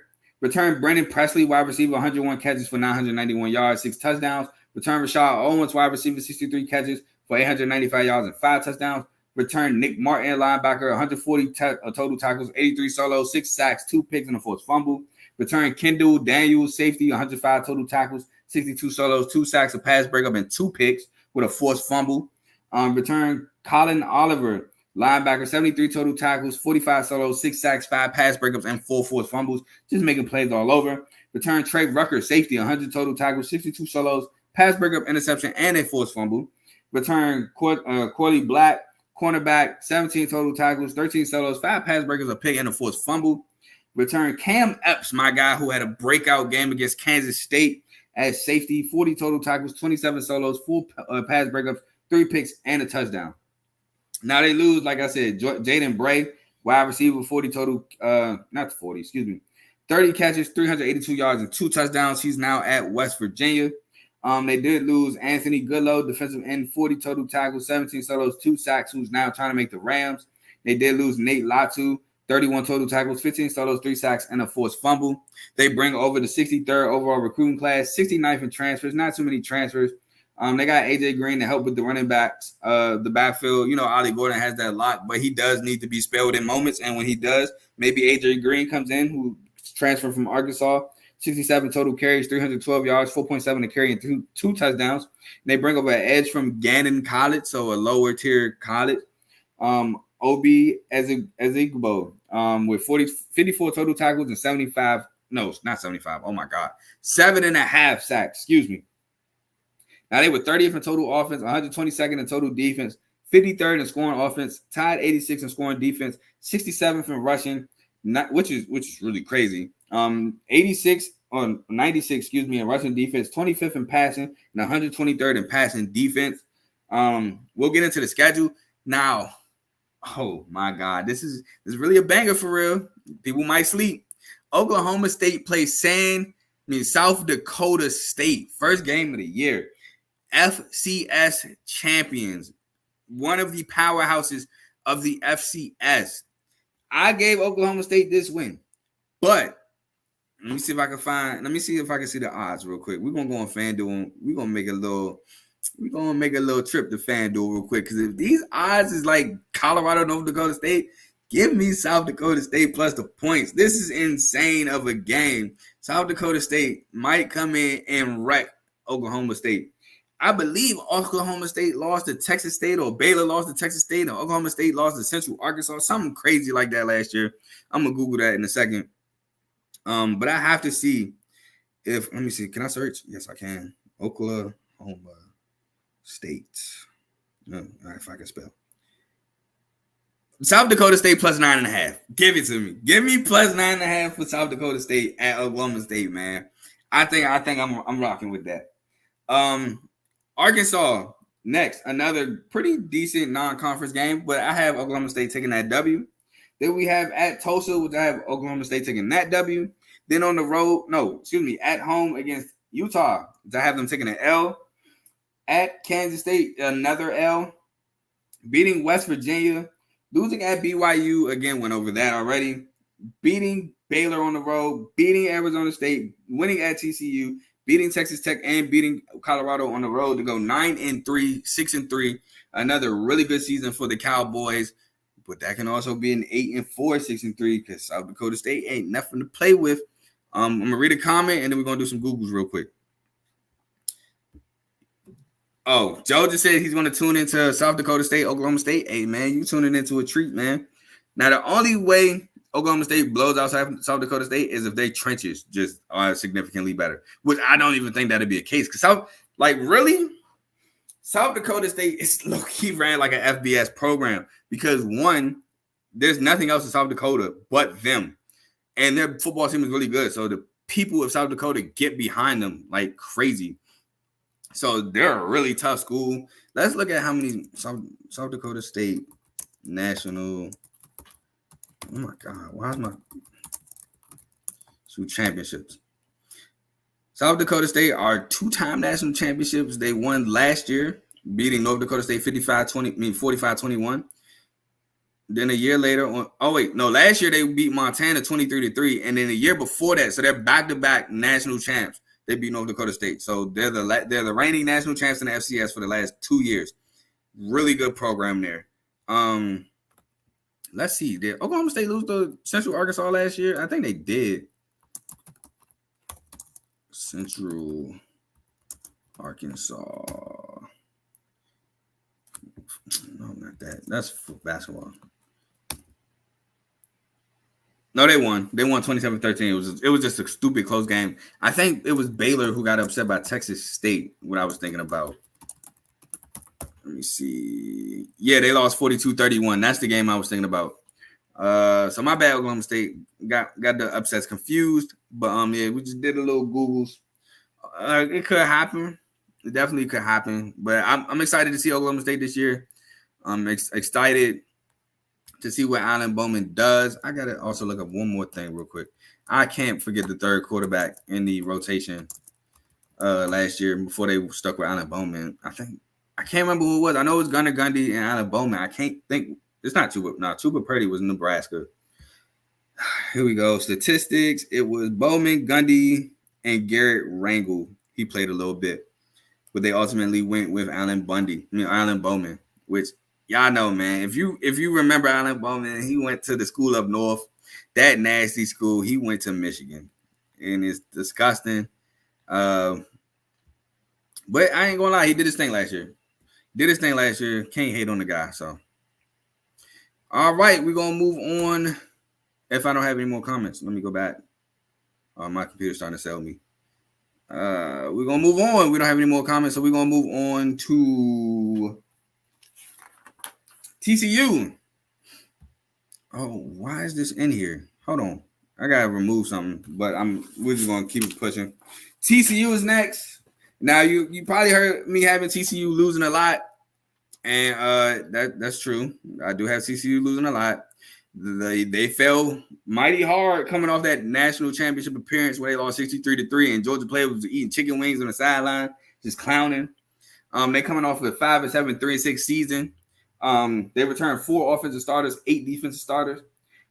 So this guy became a starter late in the year, and Josh Hoover, who they returned, a quarterback, he went 185 for 298. He did pretty solid, but his problem, turnovers.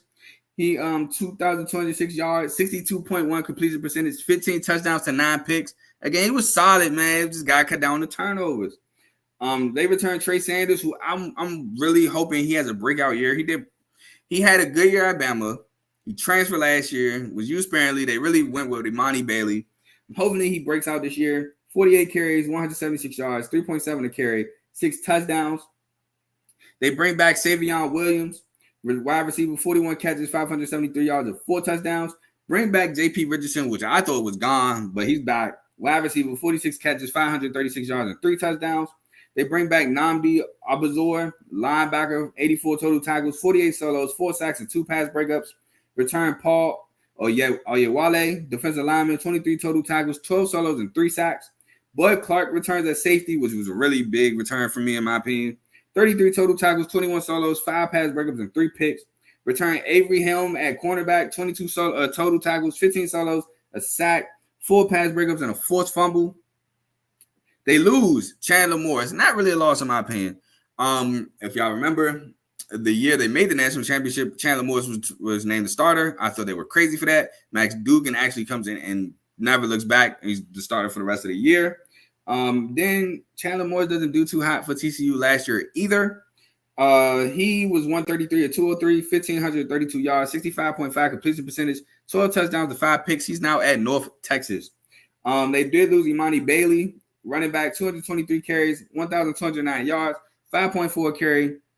There's supposed to be 8 touchdowns, and he's now currently trying to make the Kansas City Chiefs. Jared Wiley is now gone, tight end, 47 catches, 520 yards, and 8 touchdowns. Also trying to make the Kansas City Chiefs. They lose Jamoy Hodge, linebacker, 83 total tackles, 34 solos, 3 sacks, 2 pass breakups. They lost Mark Perry, safety, 58 total tackles, 44 solos, 4 pass breakups, and a forced fumble. Trying to make the Dolphins. Lost Josh Newton, cornerback, 33 total tackles, 26 solos, 7 pass breakups, and a pick. Trying to make the Cincinnati Bengals. They come in with the 37th overall recruiting class, 25th in transfers. Now, this was a huge transfer, in my opinion. And Eric McAllister coming over from wide receiver from Boise State. He decided to transfer midway through the season. I think this is a huge get. 47 total catches, 873 yards, and 5 touchdowns. Again, decided to transfer mid-season, so did not play the entire season. Bring over Cooper McDonald, transfer linebacker from San Diego State. 41 total tackles, 19 solos, 2 pass breakups, and a sack and a half. Bring in Drake Dabney, tight end from Baylor, 33 total catches, 552 yards, and 5 touchdowns. Bring in Caleb Alarms, or a linebacker from Cal, 87 total tackles, 49 solos, a sack, 6 pass breakups, a pick, and a forced fumble. Bring in Cam Smith, a safety from Memphis, 57 total tackles, 46 solos, 6 pass breakups, and 3 picks. They were 118th for total offense, 100th for total defense, 40th in scoring offense, 76th in scoring defense, 70th in rushing, 75th in rushing defense, 7th passing, which was really crazy, and 110th in passing defense. Now let's hop into the schedule for TCU. We have Stanford at Stanford. I have them beating Stanford.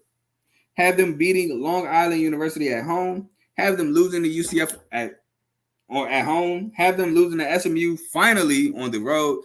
They have beat SMU the past 2 years. I don't see them beating SMU this year. Have them losing at Kansas. Have them losing against Houston. Have them losing at Utah. The only Pac-12 win I have for them is beating Texas Tech. Have them losing at Baylor, losing against Oklahoma State, losing against Arizona, and losing at Cincy to go 3-9, 1-8. Downslope of last year. It does not look good for, I think Sonny Dykes is the head coach of TCU. He low-key might be on the hot seat if you do that. So don't look good for him. But yeah, I don't see it this year. I don't like what I seen last year. I don't think they pretty much got better this year. So got a little downslope for TCU. Now this needs to go. Next, we have Texas Tech. No comments. So we'll move on to Texas Tech. They're coming off a 6-6, 5-4 year. They won the Independence Bowl against Cal, 34-14. So they won bowl and won. So that was a pretty decent year for the Texas Tech Red Raiders. Returned 5 starters on offense, 4 on defense, and I'm going to sip some water, and we'll get into it.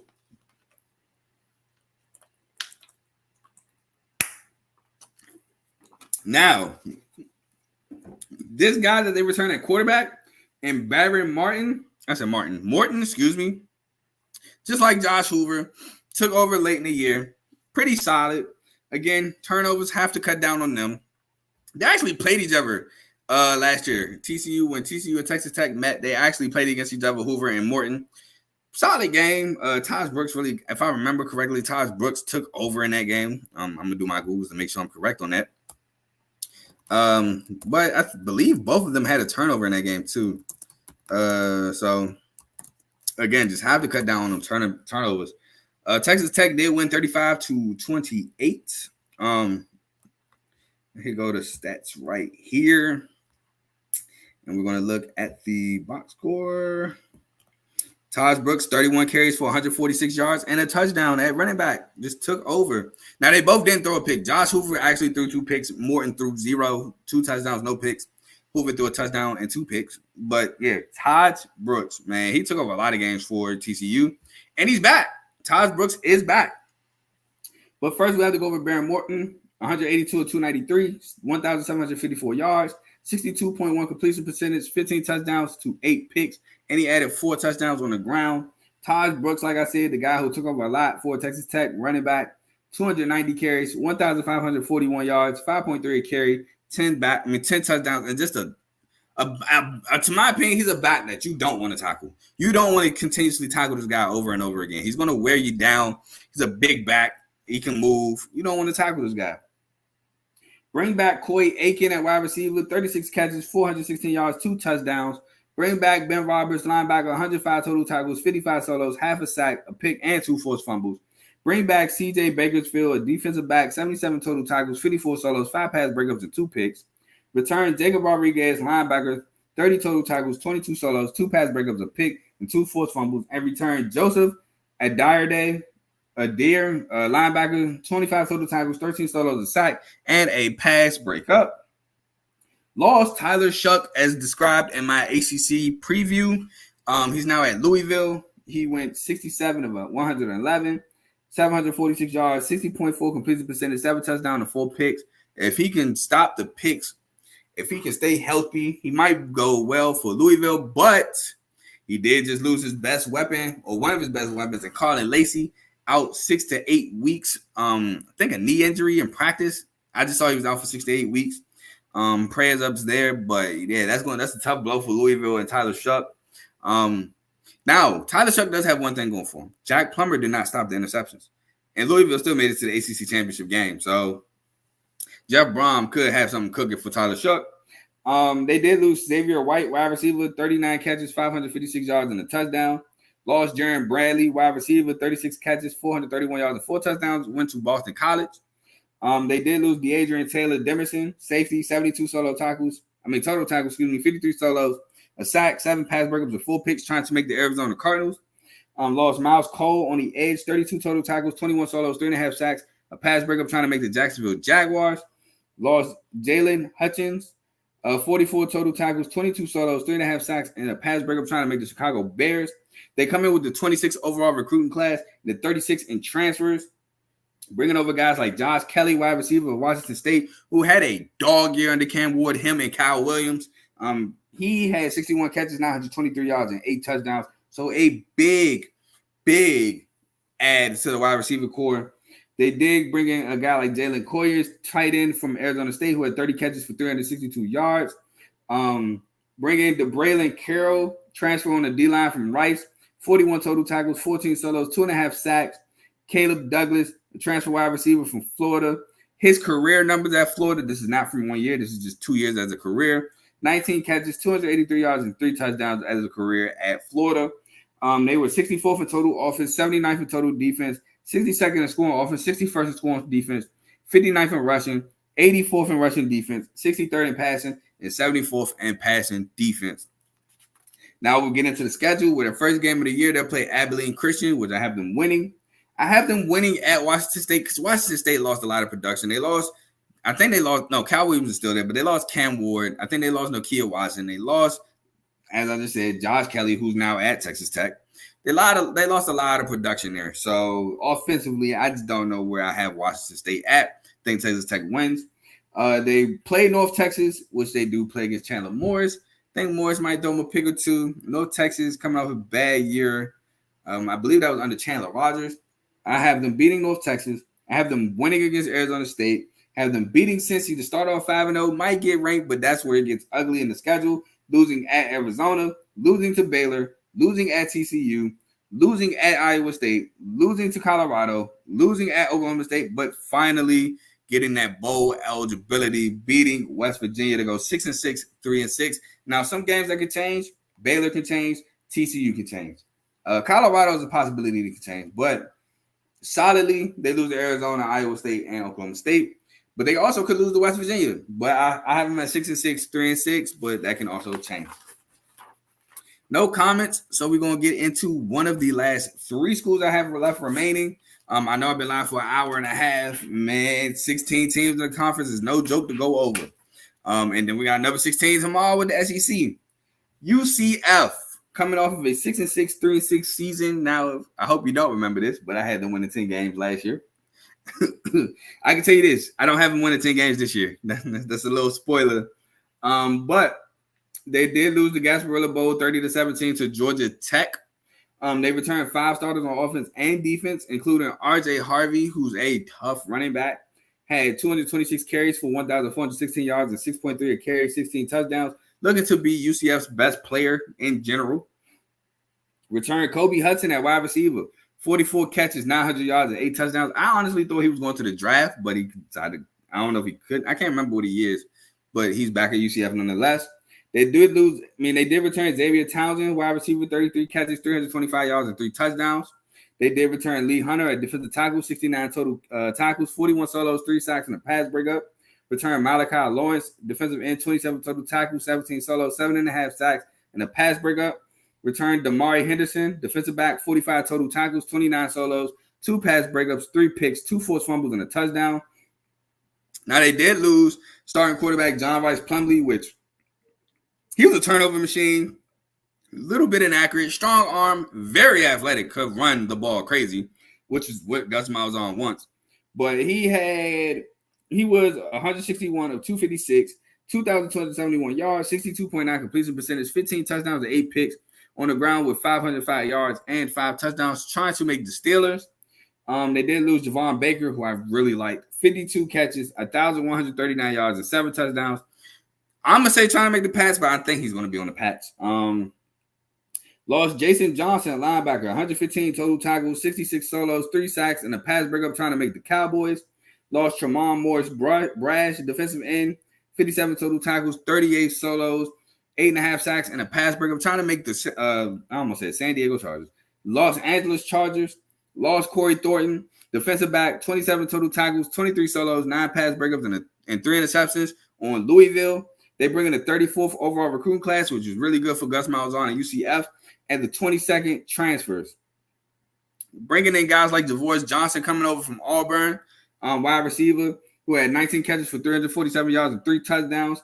Penny Boone, which was a huge get, but the running back room is just so full at UCF. I don't know why he decided to go there with R.J. Harvey and Johnny Richardson, but he brings the 194 carries, 1,400 yards, 7.2 a carry, and 15 touchdowns over from Toledo.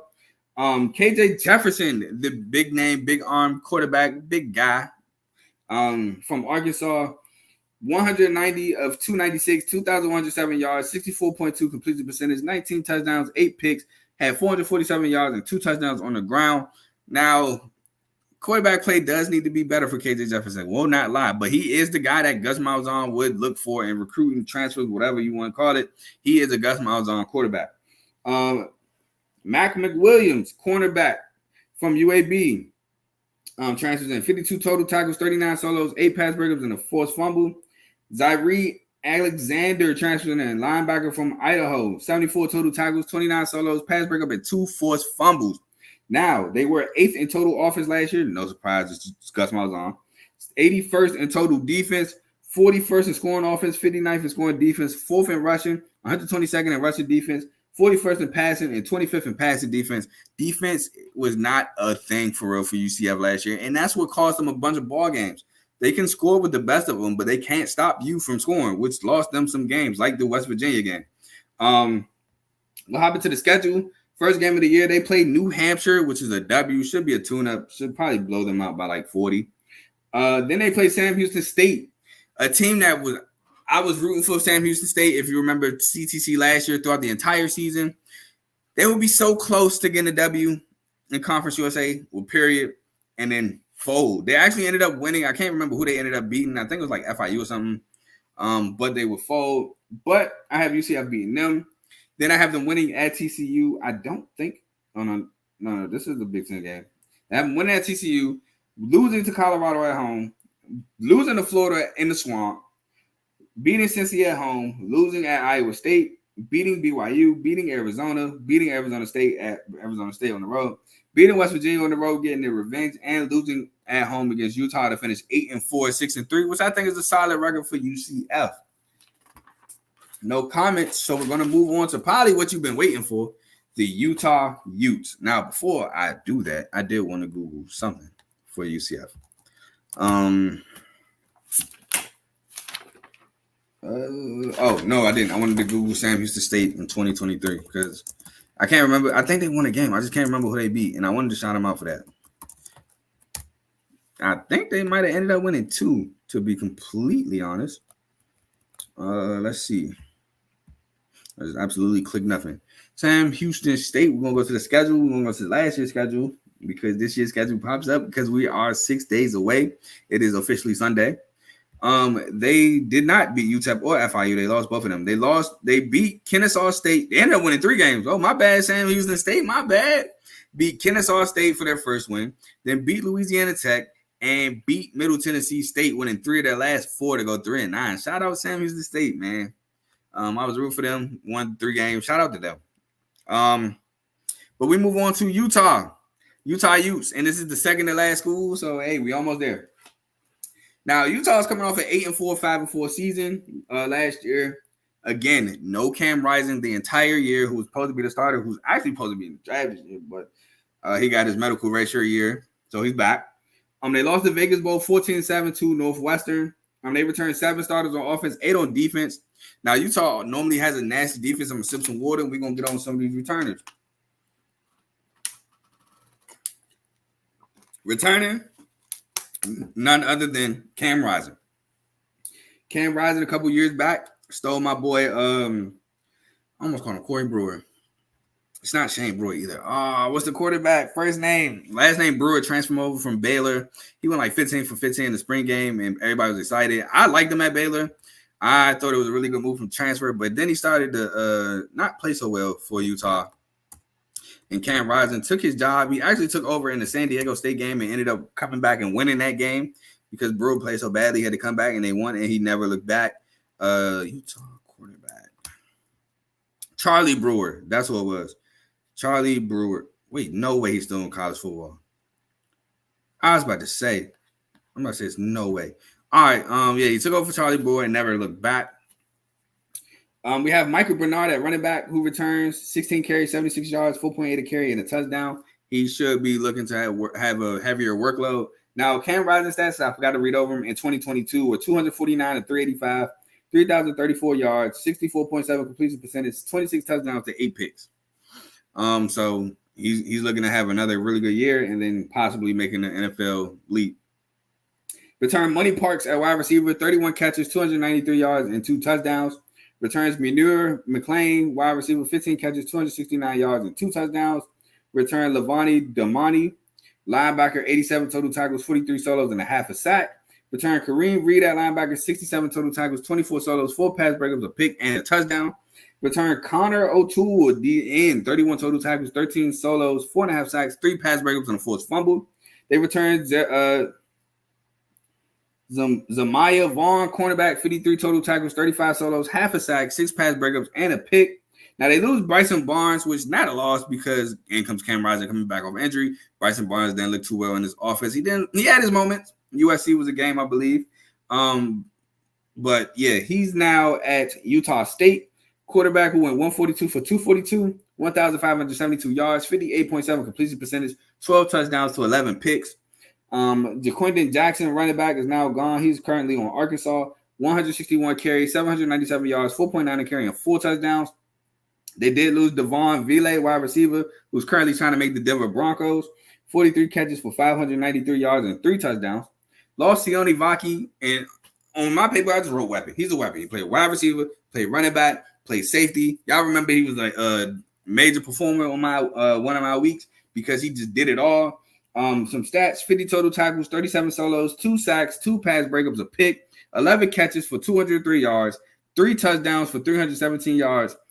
3 touchdowns, and then rushing, he had 317 rushing yards for 2 touchdowns. So 5 offensive touchdowns, doing all his things on the defensive end. He's currently on the Detroit Lions, trying to make the Lions, I believe, at running back.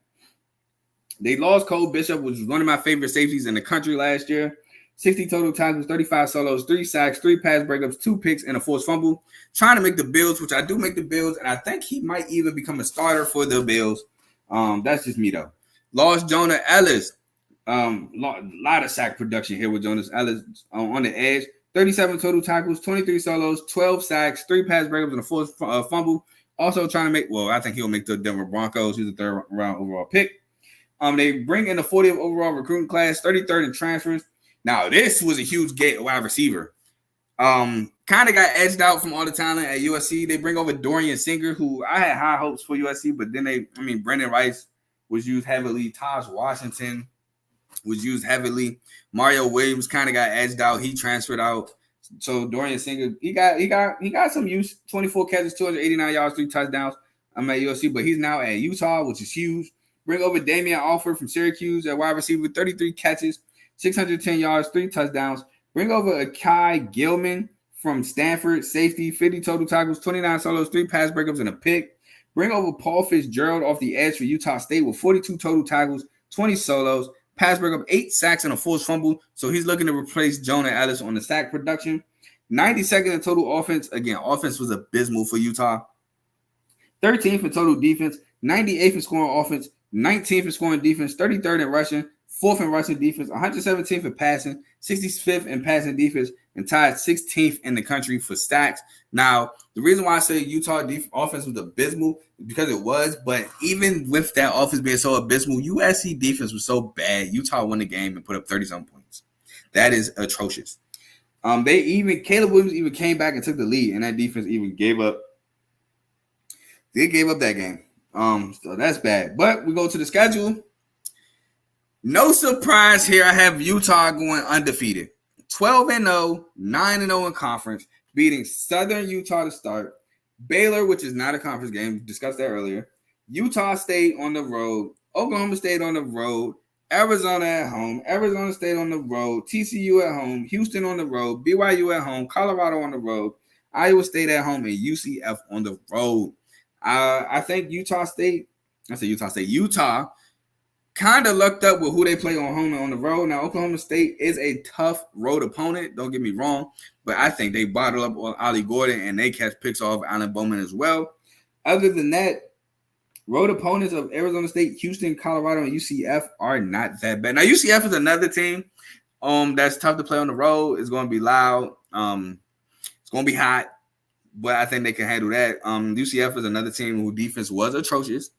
And I think they can get to KJ Jefferson, contain him, bottle him up, make him have some turnovers.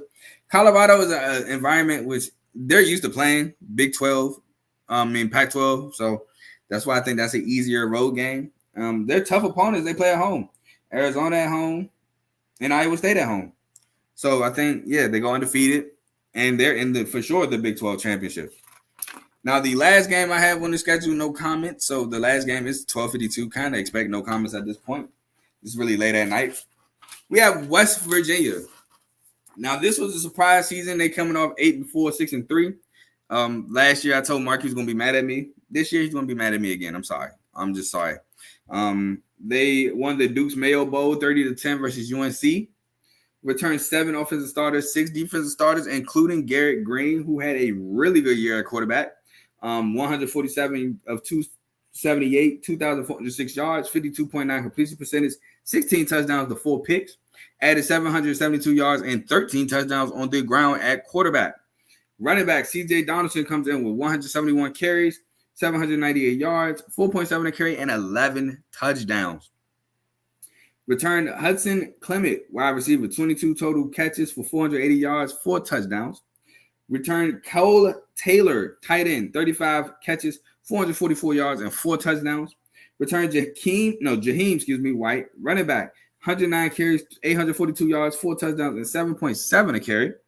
Returned Anthony Wilson at safety, 80 total tackles, 47 solos, 3 sacks, pass breakup and a forced fumble. I think that's 80, maybe 50.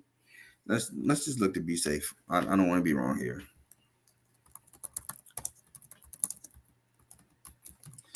Let's see. Anthony Wilson Jr., West Virginia. And this is why you need good handwriting. 80 total tackles. Okay, cool. It is 80. Return. Sean Martin, defensive lineman, 27 total tackles, 15 solos, and a sack. Return Ben Cutter, cornerback, 56 total tackles, 28 solos, 2 sacks, and a pass breakup. Now, they did lose Devin Carter, 27 total catches, 501 yards, and 2 touchdowns. Lost Lee Koba, linebacker, 97 total tackles, 47 solos, 3 sacks, a pass breakup, and a forced fumble. They did lose Benny Bishop at cornerback, who I really like that cornerback. 67 total tackles, 54 solos, 20 pass breakups, 4 picks, trying to make the Pittsburgh Steelers. Lost Jared Bartlett, 49 total tackles, 27 solos, 4.5 sacks, and a pass breakup. He's now at Cincy, linebacker. Lost Tomowa Dorajayi, defensive lineman, 23 total tackles, 9 solos, 3.5 sacks. He's currently at Florida State. They come in with the 61st overall recruiting class, 49th in transfers. They did bring in Jaden Bray from Oklahoma State, wide receiver, 30 catches, 382 yards, and 4. Oh my God, this is bad. What was this supposed to be? I literally wrote a cursive L. I don't know. I think that's supposed to be 4 touchdowns. I think Jaden Bray had 4 touchdowns last year. I don't know what that was supposed to be. No, he had 2 touchdowns. That was supposed to be a 2. Oh, that's an ugly 2. 2 touchdowns. They bring in TJ Jackson, a transfer on the D-line from Troy, 27 total tackles, 18 solos, 3.5 sacks, 2 pass breakups, and 2 forced fumbles. They bring in Ty French from Gardner Webb on the edge, 36 total tackles, 24 solos, 2 pass breakups, 6 sacks, and 3 forced fumbles. And they bring in Kokora Tanume, transfer safety from Jacksonville State. Y'all know I'm a Jack State guy. 53 total tackles, 47 solos, a sack, 4 pass breakups, and 3 picks. Now, last year, they were 27th in total offense, 66th in total defense, tied 38th in scoring offense, 62nd scoring defense, 3rd in rushing, 46th in rushing defense, 89th in passing, and 85th in passing defense. Now, let's hop into the schedule, and then we'll get into this Big 12 wrap-up. They went against Penn State last year, go against Penn State again, and they lose, this time at home. Beat University of Albany, lose at Pitt as described in my ACC preview, the backyard brawl. I think they just lose the backyard brawl. It's a tough game. The backyard brawl is normally like what it says, a brawl. I'm giving it to Pitt, because they're at home. Then they lose to Kansas, lose to Oklahoma State on the road. I have a surprising upset that they surprisingly beat Iowa State, I have no rhyme or reason. I just think they shockingly beat Iowa State. Beat Kansas State, lose to Arizona on the road, beat Cincy, lose to Baylor, lose to UCF, and lose to Texas Tech to go 4-8, 3-6. Now again, some Baylor that could switch. They could beat Baylor for the 3rd year in a row. They could beat UCF if possible. And they could mess around and beat Texas Tech on the road. But for me right now, I have them 4-8, 3-6. And that leads me, well, first of all, I do want to check something real quick, but that leads me to the wrap-up after I check something. Yeah, that leads me to the standings, the Big 12 wrap-up. And we start the wrap-up with the standings. Got to hide this real quick. Y'all know I have Utah at 1 going to the Big 12 championship. Now at 2, who will they be facing? Drum roll, which I don't know if I have that sound effect. Let me see. Do I have it? I might actually have that. I didn't check those sounds. Do I have a drum roll? I do not have a drum roll. Well, oh yeah, I do. Iowa State, Matt Campbell returns to the Big 12 championship where they play Utah. They get the tiebreaker, I think, I have them beating Kansas. No, I have them beating Arizona, right? I know they have a tiebreaker, and I don't know how the other one tiebreaker works, so I gave it to Iowa State. They have the tiebreaker and beating Kansas on the road, so I gave it to Iowa State at 2. Arizona's 3 at 10-2, 7-2. Kansas is 4 at 10-2, 7-2. And Iowa State is 2 at 9-3, 7-2. Now, you might be saying, Carl, how is Iowa State 2? They're 9-3. Kansas and Arizona are 10-2. It's because non-con does not count. The one that counts is your conference schedule. All 3 of them are 7-2. So with Iowa State having a tiebreaker over one of them 2, I have Iowa State at 2. 5 will be Kansas State at 8-4, 6-3. 6 will be UCF at 8-4, 6-3. Now I think they don't play each other. So that one, I just went alphabetical order. If they don't play each other and it's a tie, I just go alphabetical order. I'm not gonna lie. I've noted that since the ACC, they don't play each other. So that one is alphabetical order. 7, Oklahoma State at 9-3, 6-3. 8 is Colorado at 7-5, 5-4. Wait, hold on. It had to be a tiebreaker. Oh, Kansas State has a tiebreaker over Oklahoma State, so that makes them last in the 6-3 in my opinion. Colorado 7-5, 5-4. Baylor at 9 and 6-6, 4-5. 10 is Texas Tech at 6-6, 3-6. Houston is 11 at 5-7, 3-6. West Virginia is 12 at 4-8, 3-6. BYU is 13 at 4-8, 2-7. Cincy is 14 at 5-7, 2-7. Again, this is alphabetical order. They have the same record. They don't play each other, so I went BYU. And this is also alphabetical order. They don't play each other. Arizona State at 3-9, 1-8, 15. And at the bottom is TCU, 3-9, 1-8. Now, again, the Big 12 championship is Utah versus Iowa State, in which I have Utah winning the Big 12. So I was laughing earlier at Joe because I was like, oh, bro, you on my notes, because he put this comment right here. He said Utah wins the Big 12. That was my thoughts exactly. So shout out to Joe for having the same prediction as me. Now my Big 12 player of the year is not Cam Rising. My Big 12 player of the year is Noah Fafita from Arizona, quarterback. Yeah, see, that's why I laugh. Arizona, I think he puts up phenomenal numbers. He gets Arizona to 10-2, 7-2, which is one of the best records in the Big 12. I don't think Cam Rising puts up eye-popping numbers to win the Big 12 Player of the Year. I just think he gets it done. So I think Noah Fafita wins Big 12 Player of the Year.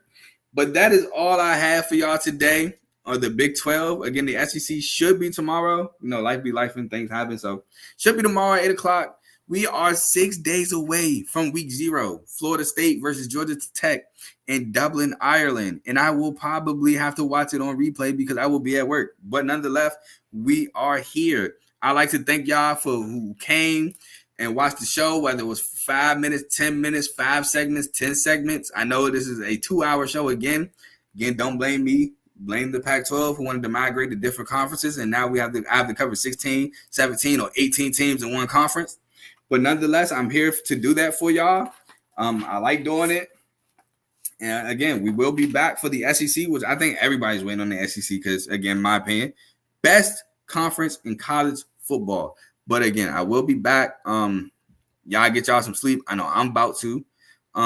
Enjoy the rest of y'all night. I do have one more comment before I leave out. Oh no, I thought it was another one. I guess not. That's on me. But again, y'all, and that's why I said I need to give me some sleep because I'm doing stuff like that. But y'all take care. Y'all peep the other shows on the network. It's going to be on the outro, and I will see y'all tomorrow. Peace.